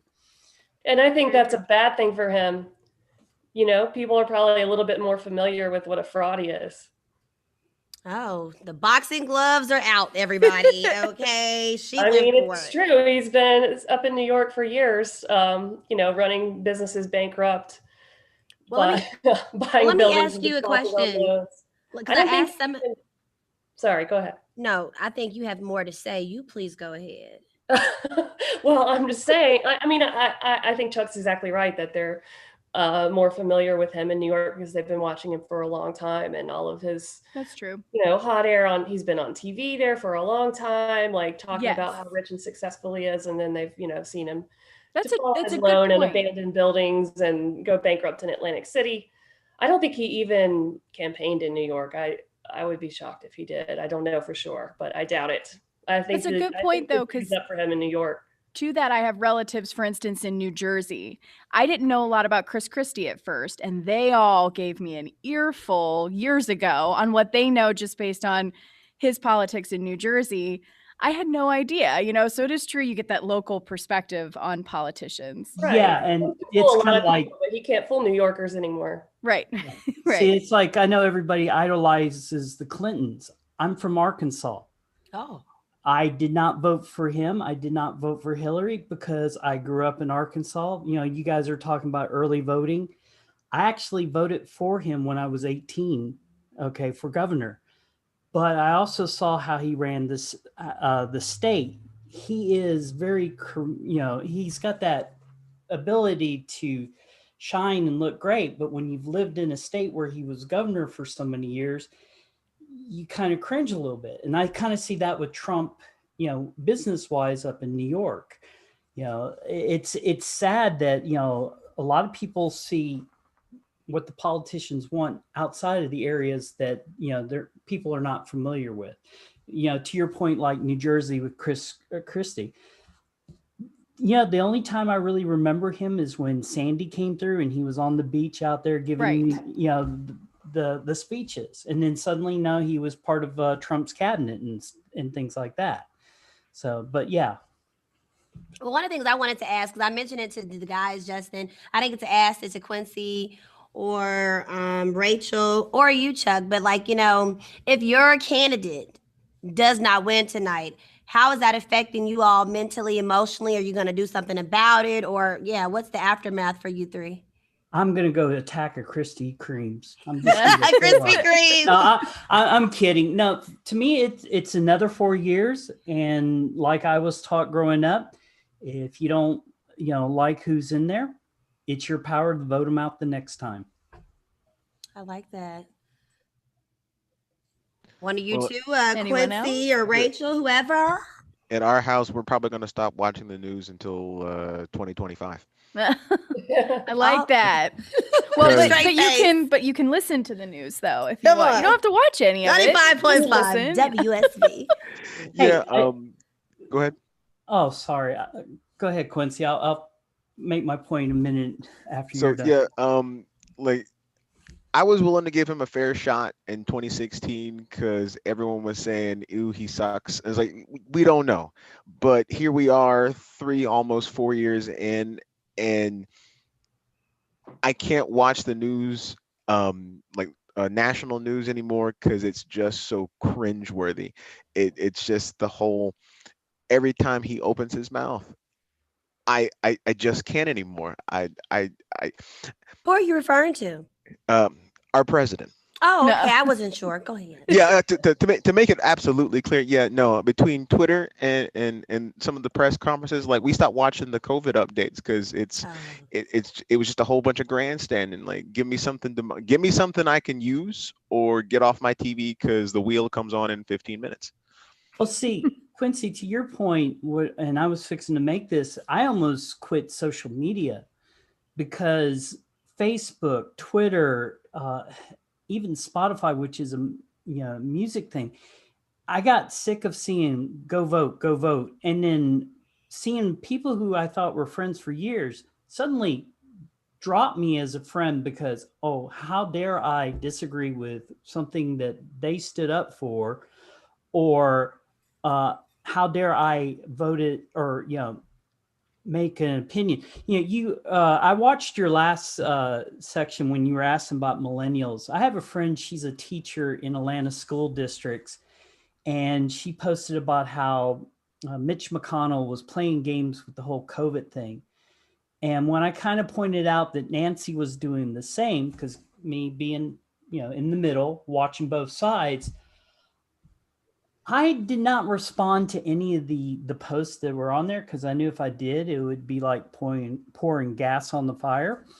But man, did I get out of nowhere. I had probably, to her one comment about it, I probably had 35 just for pointing out that someone else on the other side was doing the same things. It's politics. Okay. My dad was a Teamster. I saw how they used to do the whole striking thing to get get what they needed and things like that. It's all politics, and people need to realize politics is business. I hate to say it that way, but it is a business. Okay, Rachel, I didn't get you a chance to weigh in on the question as well. Honey, I don't even think I can go there, I really haven't let myself, so I've been a Democrat in the South my whole life. And so I'm used to losing. Okay. I've lost most of the elections that I've been invested in or worked when I was younger. I worked in politics. And we lost a lot. And it's a matter of policy, and you think that the other side is wrong and you think you're right. And so, you live to fight another day and you keep working on it. This is different. America has somehow elected a president who is willing to lie to the American people, who cares about nothing but his own fame and power, is completely incompetent, just makes a mockery of us, embarrasses us in front of the world. I just can't even imagine living in a world where this person is reelected as leader of this country. So I'm not going there. If I have to tomorrow, I'll go from there. But right now, I'm not thinking about that. I'm thinking about President Biden. All right, she this one right Compartmentalizing. That's the best way you got to go with it. But I have something kind of in that same realm, because I kind of, when I make decisions like this, I think about the people after me. What are they going to think? What kind of example am I setting for them? And I want to ask you guys, with you being a part of political commentary, going out there voting, be so invested, what are you trying to leave for the people after you? What impression are you trying to leave? What is your legacy you're trying to do with being so involved in politics? So I'm a LGBTQ millennial running for elected office. My personal nerdy issue is public transportation. I think that it would revolutionize the economy for my generation if we had a robust public transportation system, not just for Metro Atlanta, but as a state and as a country. But we'll start small. But more so, I think to the more macro level, if Trump does end up winning tonight, I am an upper class white guy. I am LGBTQ, but for the most part, I have it pretty good in this country. There are a lot of policies that have been put into place. We'll talk about courts. We'll talk about social issues. We'll talk about immigration. We'll talk about economics. We'll talk about COVID. There's a lot of things that have been put in place over the last 4 years that can really hurt people for generations. And we'll talk about climate. That if we, and I say we to refer to Democrats, if Joe Biden does not win tonight, it puts a lot of people and demographics and groups in really precarious situations in this country. I think it is, we can get into an issue specific debate, but I think it really is that big of an election. Whenever you have somebody that has done what he has done, and by he, I mean Trump, over the last 4 years, while having to face re-election, you then take that away from somebody that he never has to face the voters again. What happens from there? And I think those are the stakes. And I guess for what this election means to me particularly. Okay, thank you, Justin. Who's next? Well, for me, like I told you guys earlier, having children of mixed heritage and all that, I want my son and my daughter to learn that they do have a voice in the country. I am teaching my son to stand up, be strong, and be who he is, embrace his heritage. Because, like I told you, he's half half Norwegian and Arab and Turkish, and I want him to embrace all three of them. I don't want him to be ashamed of anything. I go out of my way to try to learn as much as I can about those things and teach it to my kids. Now, my ex is doing the same, but I also want them to understand that later in life, when it comes to politics, that they can speak for who they want to. Being, a libertarian in that leaning, I tend to be more conservative family leanings, and my son is starting to be that way. And he is actually embarrassed to talk with his friends about that because he's afraid he's going to get attacked.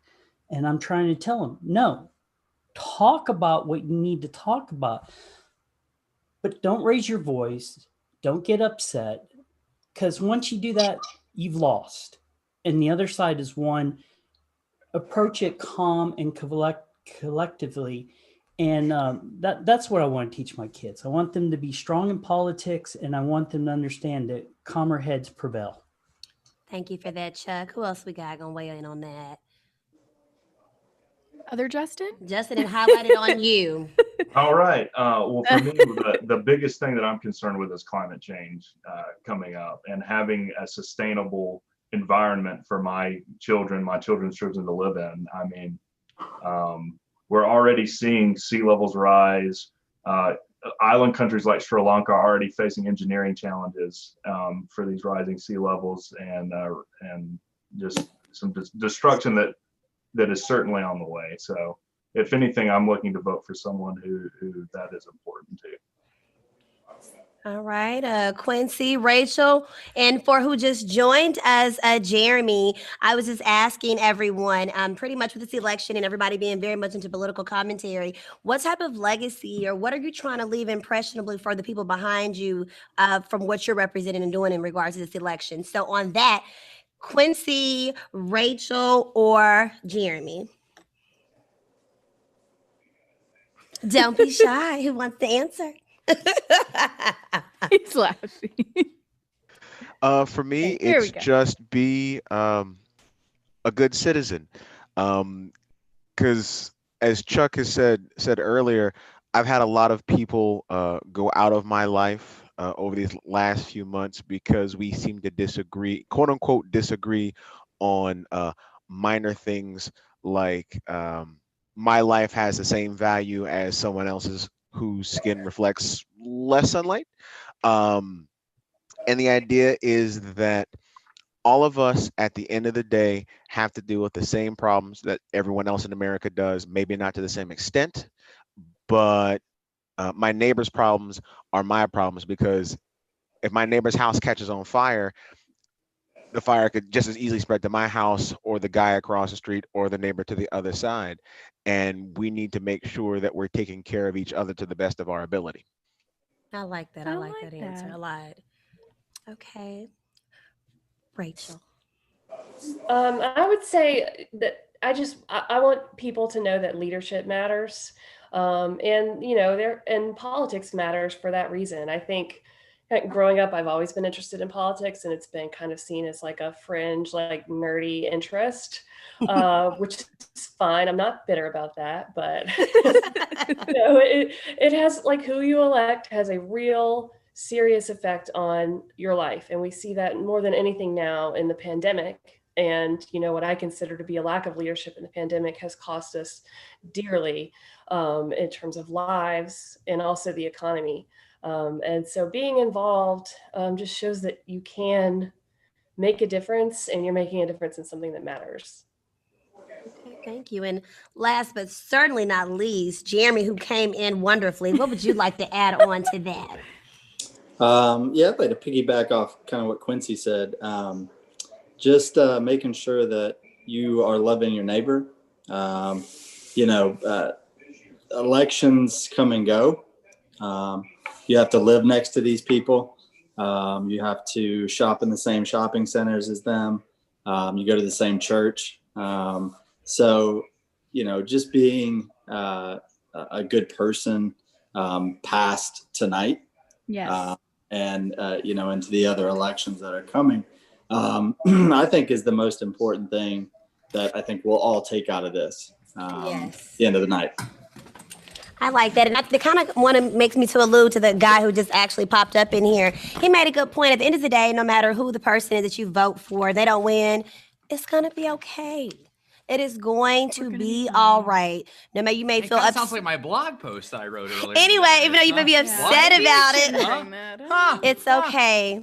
Because I'm trying to tell them myself. I am listen, I'm a person who God leads my life, and at the end of the day, what God has for me, what God has for this country, we're going to be covered no matter what. That's how I feel. And if he makes it a way for the person who I may not want to win, that's because I'm going to say, okay, God, you got something else you're working on for me. Okay, I respect it. And that's what I would give advice to people if your candidate doesn't win. Now you can go, Jared. Well, I was going to say, you guys did a great job. I was able to pull some of y'all's conversation and put it into the hit. It should be airing any second now on WSB. I don't know who else coming for the final group. I think actually, let's see. Jeremy, you're here early, so you're going to be in that group. A little early. We'll talk to you in a few minutes. Cool. Everybody else. Rachel going to hang out? And Rachel, yeah, we see Rachel in there too. This is what I get for not looking ahead, not reading ahead. But everybody else, it was great to hang out. Great. Is there anything else that you guys want to add here that you felt like you didn't get a chance to say? I am recording in the other room. No, thank you for inviting. I appreciate it. Of course. It's the least we could do. No, this is great. We love doing this. We appreciate you guys taking time out of your election night. And we love talking to people that are well-versed in it. And it's good that we're all having good conversations despite having different backgrounds too. So this is great. So I appreciate everybody for coming on and having fun with us. So everybody's good? Everybody any other things? Real quick, regardless of whoever wins tonight, I for one welcome our insect robot alien overlords for whenever it is they decide to come and take over the planet. Oh my gosh, me too. Because you know what, I'm just hedging my bet. You know what? I've seen V. I mean, we could do worse. I think we already have done worse. Yeah, I might love that too. I love it, guys. Well, hey, great stuff, y'all. And for the two of y'all, we'll see you guys in just a few minutes. But in the meantime, great job. All right. Thanks, Jared. Thank you. Guys.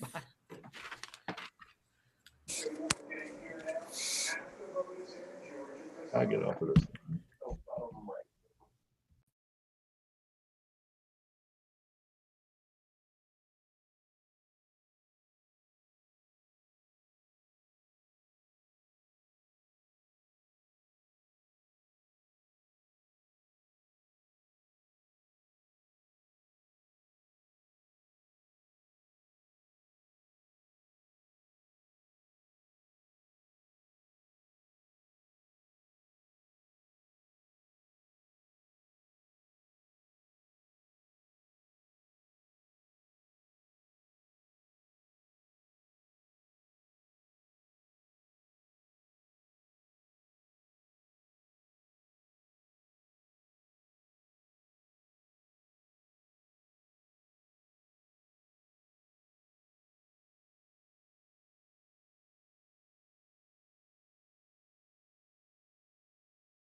like ease into the day.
All right, guys. While the ladies are here taking Sorry. selfies the entire time, you know what? I'm here to do a professional operation. Okay, Jared, you know what? the reason we started taking selfies was because you were taking I selfies. would never be so unprofessional on election night. This is 95.5 WSB. I may be a millennial, but I would never just take selfies or anything like that. You know, you guys are setting a bad example here for this wonderful focus group that has taken their time to spend it with us. I appreciate it more than they'll ever Blah know. blah blah. I really have learned a lot tonight. I'm serious. This has been great.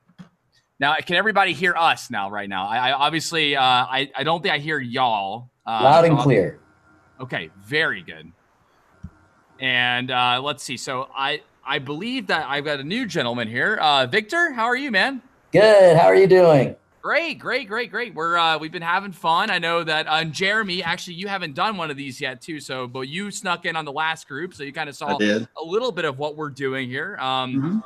One of the things that I definitely want to highlight, and tell me if you guys want to go there too, is it seems like just from the hour to hour here, things are really tightening up. I mean, you saw. I mean, we were changes. I think we talked a lot about North Carolina in the last hour, and that was getting closer. Texas, they got closer. Texas was closer. Florida, Trump started pulling away a little bit in Florida. And is there any other states that y'all are seeing that you really want to talk about at this? He's starting to pull away in Ohio too. And I just would like to point out that the odds in Vegas now, I don't know how much weight you want to put, but I like to look where people are throwing money. And that has flipped now. Earlier in the evening, it was 60% chance that Biden was going to win. Now it's 64% chance that Trump will win re-election. Okay, hey, let's talk about this. I like this. We'll talk about the Vegas odds. Not that I'm a gambler or anything. I'm just saying. Hey, listen, Victor, this is a safe zone here, man. We can talk about everything here. Okay, it's totally okay. Excellent. And Zen, good to see you again, man. How are you? Awesome, good as ever. Good, having fun. Like I know we saw you in the first and second segment. So. Anything in particular you want to bring up here? I feel like on the radio, I definitely got you on in one of them, but it was a shorter segment. So is there anything in particular you want to get on here? I was expecting the whole idea of the red mirage right now. I think, did you guys hear about that? The red mirage where it was kind of look like a Trump victory on election day. Yeah. Based on absentee ballots being counted versus the counts that like Republicans, voting on machines and Mhm. stuff. It's not like, one and the other, but mostly Democrats were, using absentee ballots. So yeah, right now it's just looking like a Trump victory, but as the It ballots come in, kind of looked more like a blue mirage instead of a red mirage. In it. Yeah, we can Early on, yeah. I think we can talk about that. Again, this is so one of the things that's great about recording these hourly is that we can talk about the current trend and where it's going at the moment.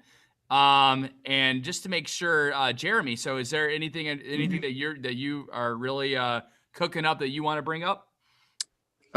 Just really looking at Ohio and eager to see what Pennsylvania does. Because what it looks like to me is it looks like a lot of the big cities are getting their tallies in quickly, but the suburbs and rural areas are not turning theirs in as quickly. So you're starting to see those come in. And I think that's where, like Victor was saying, that, early on it looked very Democratic, but now that the rural areas are popping in there, it's looking much more even at the moment. But I think the momentum definitely has turned towards the Republican side, similar to what it did 4 years ago. Okay. You mentioned we'll try to get all of this into a 3-minute segment, and what will happen afterward is even after we're done recording what the initial segment is, I'll let Randy and Nicole, they'll keep talking to you guys, and as you guys are talking, I try to find ways to sneak in other not sneak in, that's a bad way of describing it, but I try my best to find ways to get some of the conversations that you guys have into the cut as well. It's all about maximizing the air time as much as possible. So Rachel, is there anything, I think you're the last one, is there anything that you're pointing out? I've got the Vegas odds from Victor, the red mirage from Zen, Ohio and Pennsylvania from Jeremy. What are you thinking here? I have very high hopes for the South, especially North Carolina and Georgia. Okay. And, Florida would have been great. But Florida, every election night, I wish it would just fall into the ocean. Like I'm done with Florida. But anyway. Okay. Let's save it. I think you should use that exact thing there. That's great. So that's funny. It's kind of how I feel about California. I'm kidding. So what we will do here is we'll start with the new guys. We'll start with Victor, and we'll start with again Jeremy. So I don't know why I keep looking down, and then it refreshes, and I'm like Jeremy. I've got you this time. I'm not gonna forget it. Randy-O, you got it right there. I know names very well. Yeah, she's got to keep me in line here. We're keeping Randy-O late tonight. She's got a big party she's gonna go to, election night party, but she's staying here to spend time with us tonight. So it's fun. So let's start this thing up. In 3, 2, 1. Man, our election night coverage is turning to an election night party with these focus groups. It's so good to see these familiar faces. We're talking about all the fun trend changes. Nicole and Randy are hanging out with me still. We're having fun. A couple of newcomers in this last round of focus groups. Victor, you were talking about how the odds in Vegas are changing a little bit here, right? Well, I have a actual radio show I do myself, a podcast, and I talk about all the time, follow the money. And I love to, when I talk about politicians, follow the money. So in this case, you can kind of follow the money too. And historically speaking, Vegas, and there's always betting odds on who's going to win. And for the past few weeks, up until about an hour ago, the odds in Vegas were Biden will win, had a 60% chance that he was going to win. But about an hour or so ago, the odds flipped. And now they have the odds that Donald Trump will win re-election. His odds now are 64%. Now, Jeremy, you're a newcomer to the groups here, but I'm glad you came and joined the party with us. I mean, what are you seeing right now watching these results come in? Or is there anything that's really sticking out to you? Like I said, I think that some of the Midwest states, I think the Ohio's, the Pennsylvanias are really where we're going to look. I think everything else is going to fall where it's supposed to, according to all the pundits. But I think those two states, seeing those numbers come in, and they're going to come in a little bit later. Obviously, Pennsylvania may be a couple of days. But as those start trending a little more red, I think it gets much more interesting. Now we'll go to the seasoned vets. This is not the first time they've been in this group tonight. They've been partying with us all night. Zen and Rachel. Zen, you were talking about something interesting too. You were mentioning the Red Mirage now. So enlighten us a little bit about that. So essentially, it's based on the idea that the absentee ballots will take some time to count, and then so it'll look like the Trump is winning on today, which actually, if we're looking at the Electoral College, he's down, which is what it really comes down to. But as far as the popular vote, he's up by about 2% right now in the popular vote. But absentee ballots will continue to pour in, and I think that we'll probably be waiting another week before the finalized results, unless there are any issues. It could be 2-3 weeks or something like that. We'll see. But that's what I'm thinking right now. And now, Rachel, you've got the personal ties to North Carolina. We're watching it very closely. Obviously, a big swing state. Real quickly, what is it that you've seen changing in the last hour? Yeah, I came into this night feeling super optimistic and hope to feel better than I do right now. At this point, I had super high hopes for the South, for my home state of North Carolina, and for Georgia, and even for Florida. But now, once again, I find myself, like most election nights, wishing Florida would just break off and fall into the ocean. I mean, that Florida has given me some serious heart palpitations here and letting us down once again. Well, hey, so you know what? happens in the Midwest. The great thing about our wonderful focus group is we're having fun regardless of what the results are right now. Right, Nicole, Yes. Randy? We're having fun. Sure. We're having a good time. Chris, we hope that you guys are having as much fun as we are down here. Back to you, man. Great stuff, y'all. That was great. And North Carolina's kind of tight right now. It's a 47.8 and 47.6. Oh, wow. So it's very close here. That's going to be a close one. You know what? Pennsylvania, Jeremy brought up Pennsylvania. They stopped counting. Trump took a lead and they stopped. At least the last I heard, they stopped counting and said they weren't going to count anymore tonight. That's kind of strange on my. I would think that they would want to count and get these results as soon as possible, but that's what I heard. So, Well, we got it pulled up here. I can give you that. So we got Pennsylvania. This is as of November 3rd. Right now they have it at 48.7 Biden and 47.5 Trump. Yeah, and it was a much larger gap just an hour ago. I mean, you're looking at 55-44, a couple of hours ago. So what news source was that about them stopping the ballot count? I knew you were going to ask me that. I've been flipping around so much. I don't. Oh gosh, I would have to go back and look. It may have come across one of the radio stations I was listening to, but I just heard that a report had come in that they were going to stop. Now, whether they did or not, I don't know. That's strange to me. And it may have been specifically mail-in ballots that they were talking about, but because I vaguely caught it, and it was something along the lines that they were going to stop counting mail-in ballots tonight and pick it up tomorrow. Yeah, mail-in they may. I think the votes from today, I think that'll keep tallying. But yeah, it could be that the mail-in ballots wait a few days. Because you just I'm wondering say if that's that, we got an because alert on WSB that I guess Gwinnett County is having issues processing up to 80,000 mail-in ballots. Oh, wow. And they had a couple issues. Are any of you from Gwinnett County by chance? I saw some. Oh, Zen. Okay. Did you vote today, or you said you voted early, right? Yeah. Okay. That's correct. I voted early too, but I saw some alerts today that they were having issues, so it's going to be interesting. I saw another alert. It was really a tweet from Georgia NAACP, but Fulton County mail-in ballots will not be counted until tomorrow due to a pipe burst at State Farm Arena. Yeah, there was apparently a water pipe bust. What time?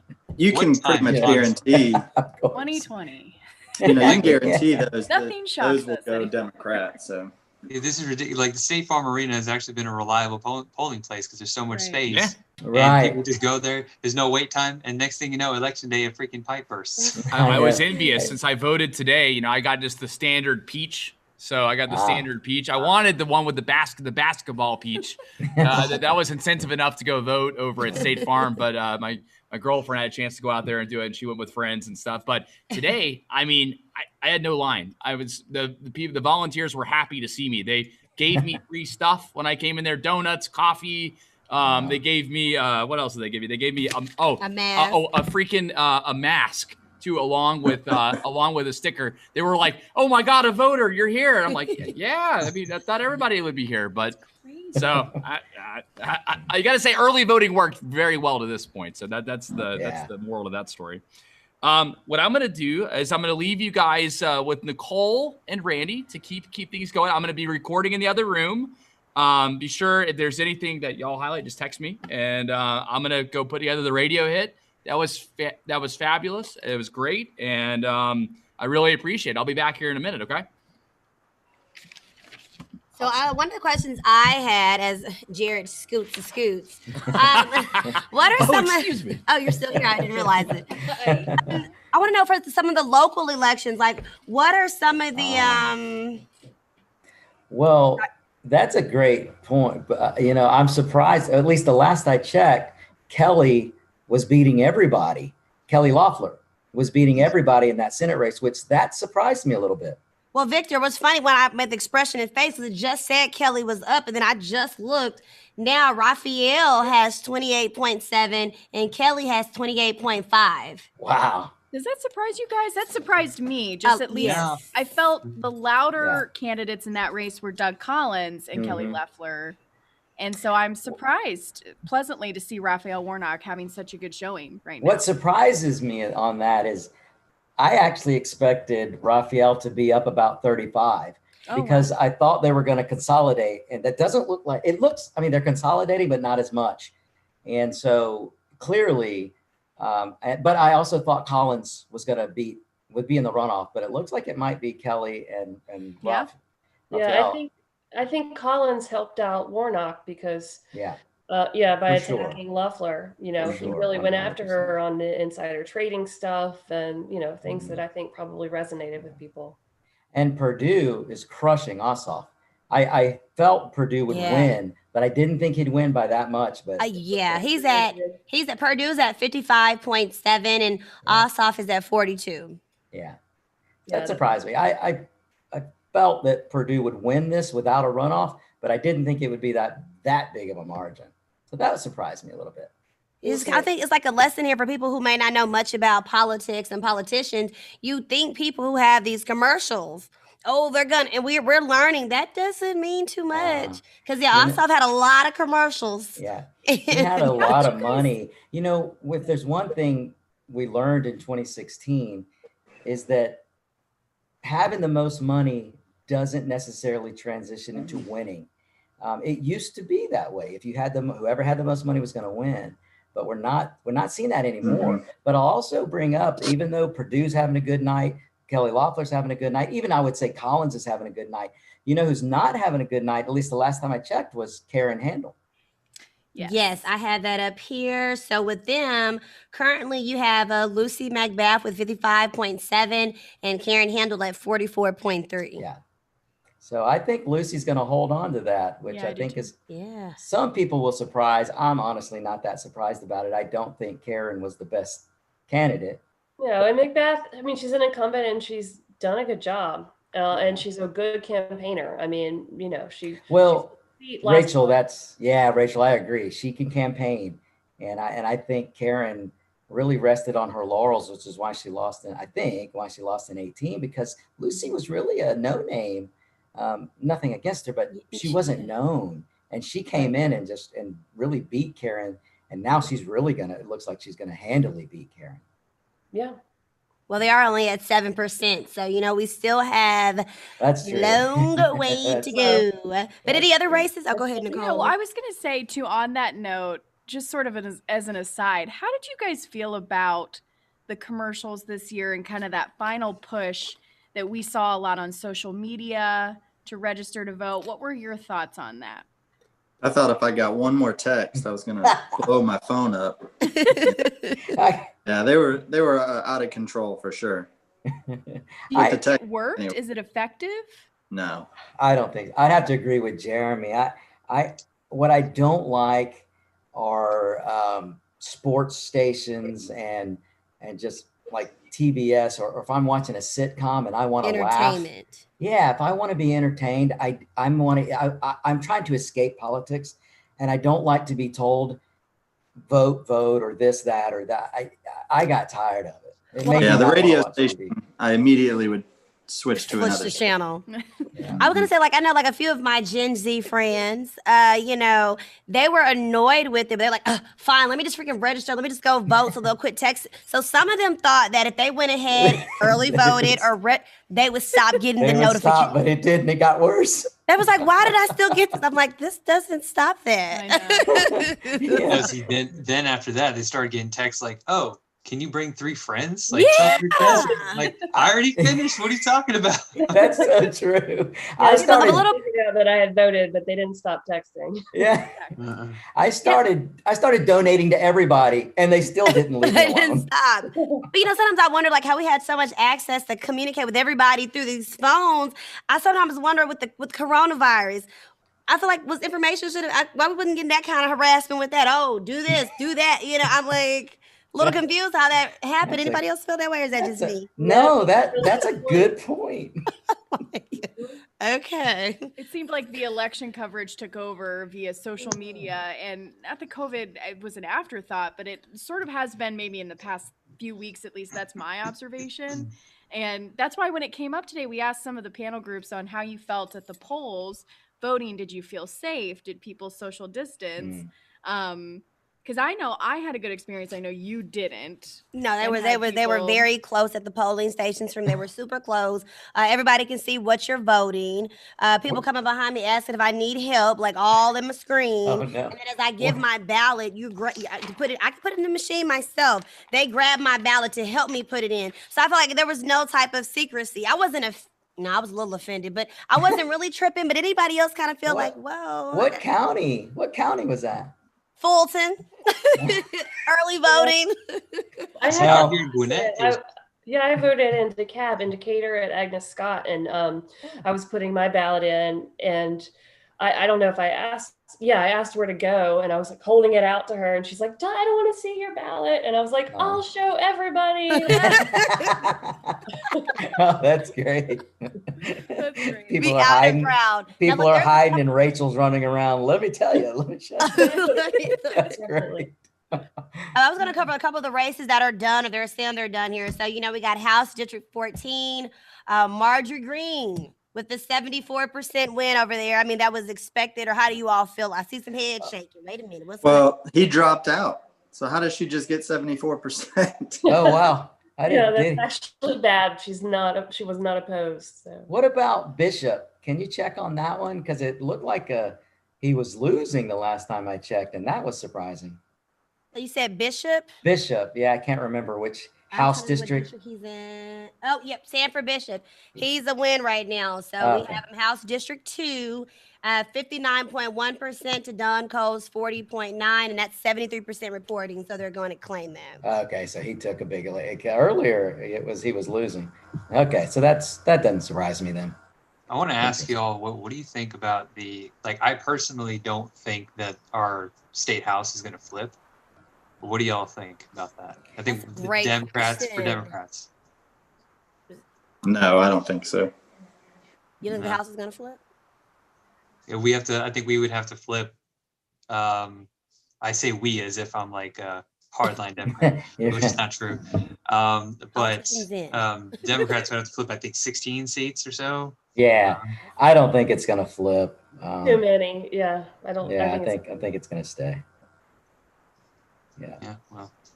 Or update. This thing is like updating every 2 minutes or so. Like. Oh, I bet.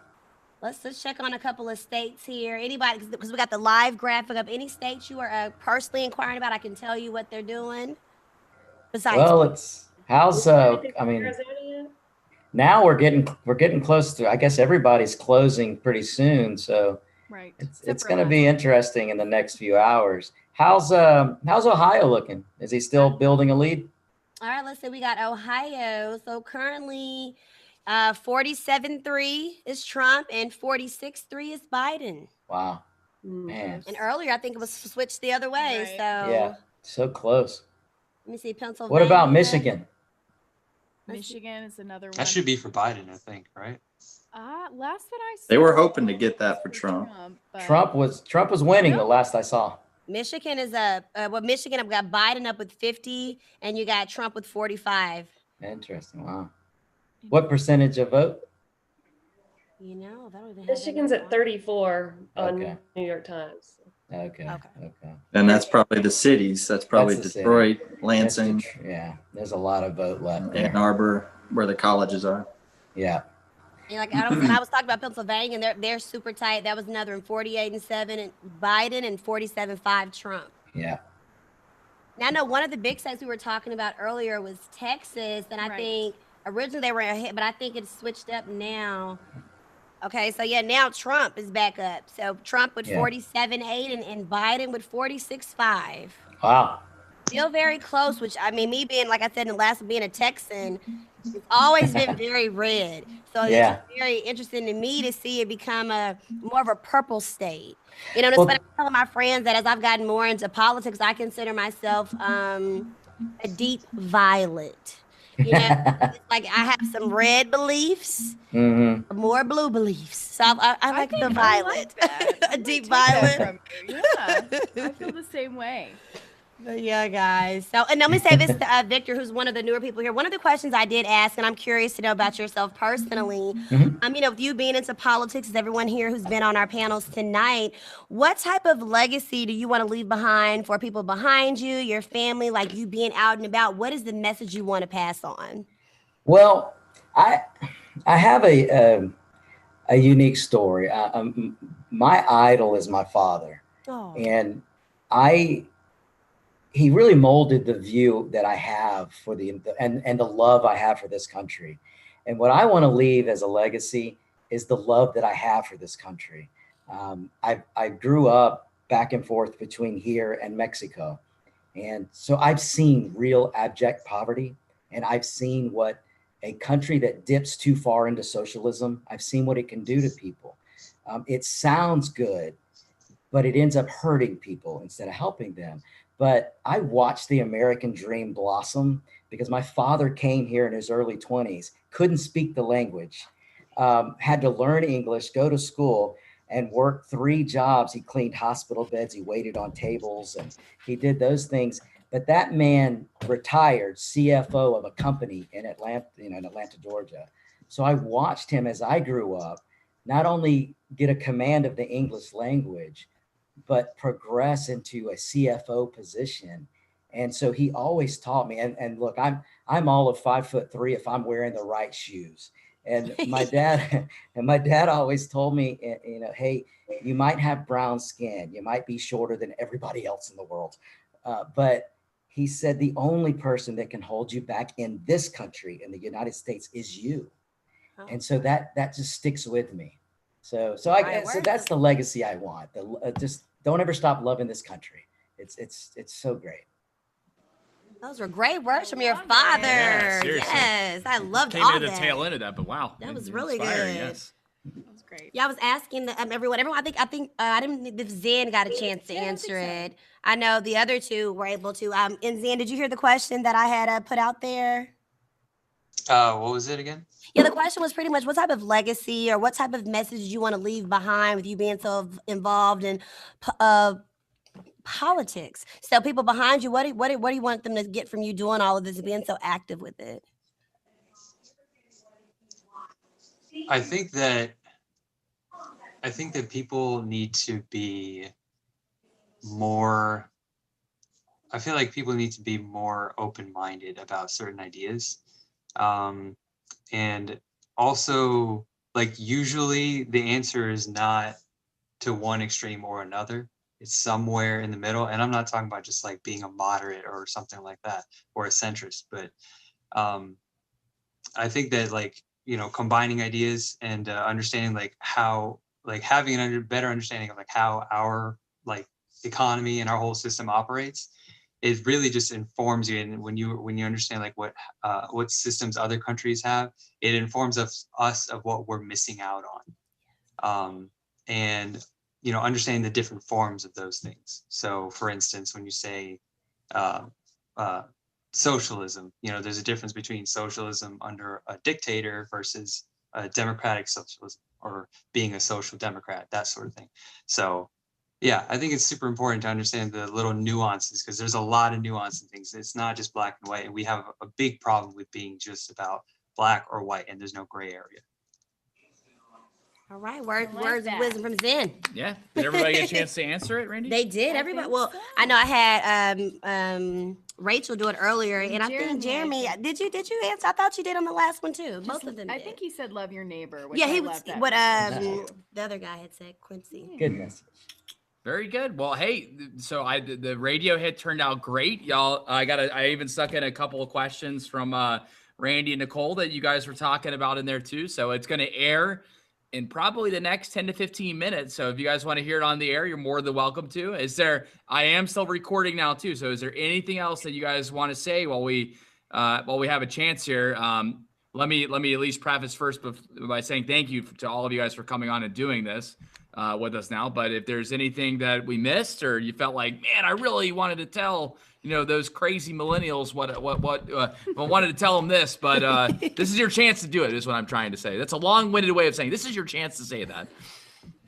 How about just a plead to be calm?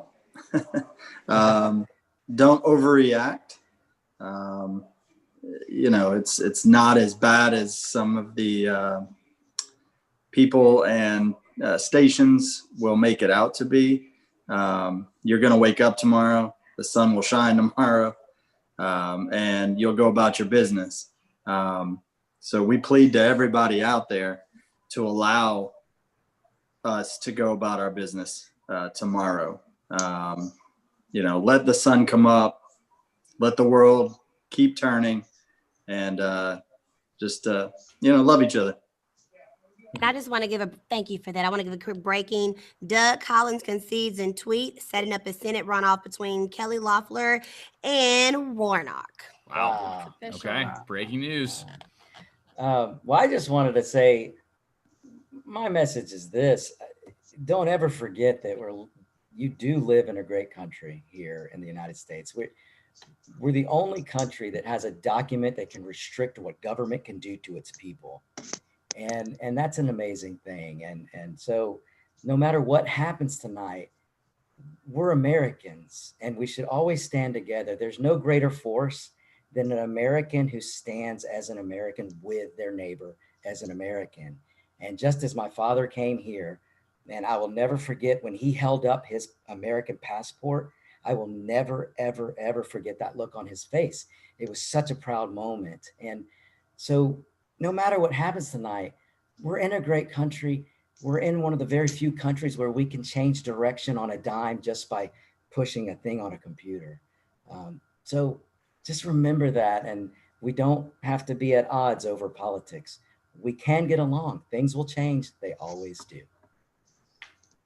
Love it. Anybody else would like to get anything else in here? Yeah, I did want to add one other thing. Sure. I think there's this notion that, whatever party you're in, that we're very, we are on the surface, we are very divided, and in the mainstream, we're very divided. But I think when people, and based on labels, we're very divided. But when people dig down to what they actually believe in, so as far as specific policies, we're actually very, very similar. Right wing, left wing. I know there's certain things that are contentious, sure. But most things we would actually agree on, like the vast majority of people. So I just think that we need to look at where there's overlap and really try to come together and figure out what solutions we can come up with for our problems. And, this is the people's system. This is our system. There's always a way to actually make change through the system, not necessarily outside of it and, getting, violent or anything like that. So yeah, I think that's obviously. These are all great. Wow. Oh my God. I love these. These are so true. So much passion. No, Rachel. I mean, Rachel's brewing. She's ready. She's ready. Rachel, I know you've got giving one. us the eyebrow. No, I can't disagree with anything that's been said. And then, I'll add something that maybe is not quite as profound, but the old saying is that all politics is local. And I think what really makes a difference is what you do in your household, in your neighborhood, in your community, in your workplace, in terms of leadership and kind of deciding what our community values are going to be. And also it's important to be involved in municipal politics and state politics. I said earlier, I'm disappointed that North Carolina doesn't look like it's going to go for Biden. Still a little bit early, but the Democratic governor got reelected, so that's great. Local politics makes a huge difference in people's lives. I like it. Well, we love it, guys. You guys were a great group. We appreciate it, seriously, from all of us. I know Chris Chandler reached out to you. Thanks so much, seriously. Be sure your hit's about to air soon, so be sure to listen to it, okay? Awesome. Thanks so much. This was great. Great job, y'all. Thank you. Bye.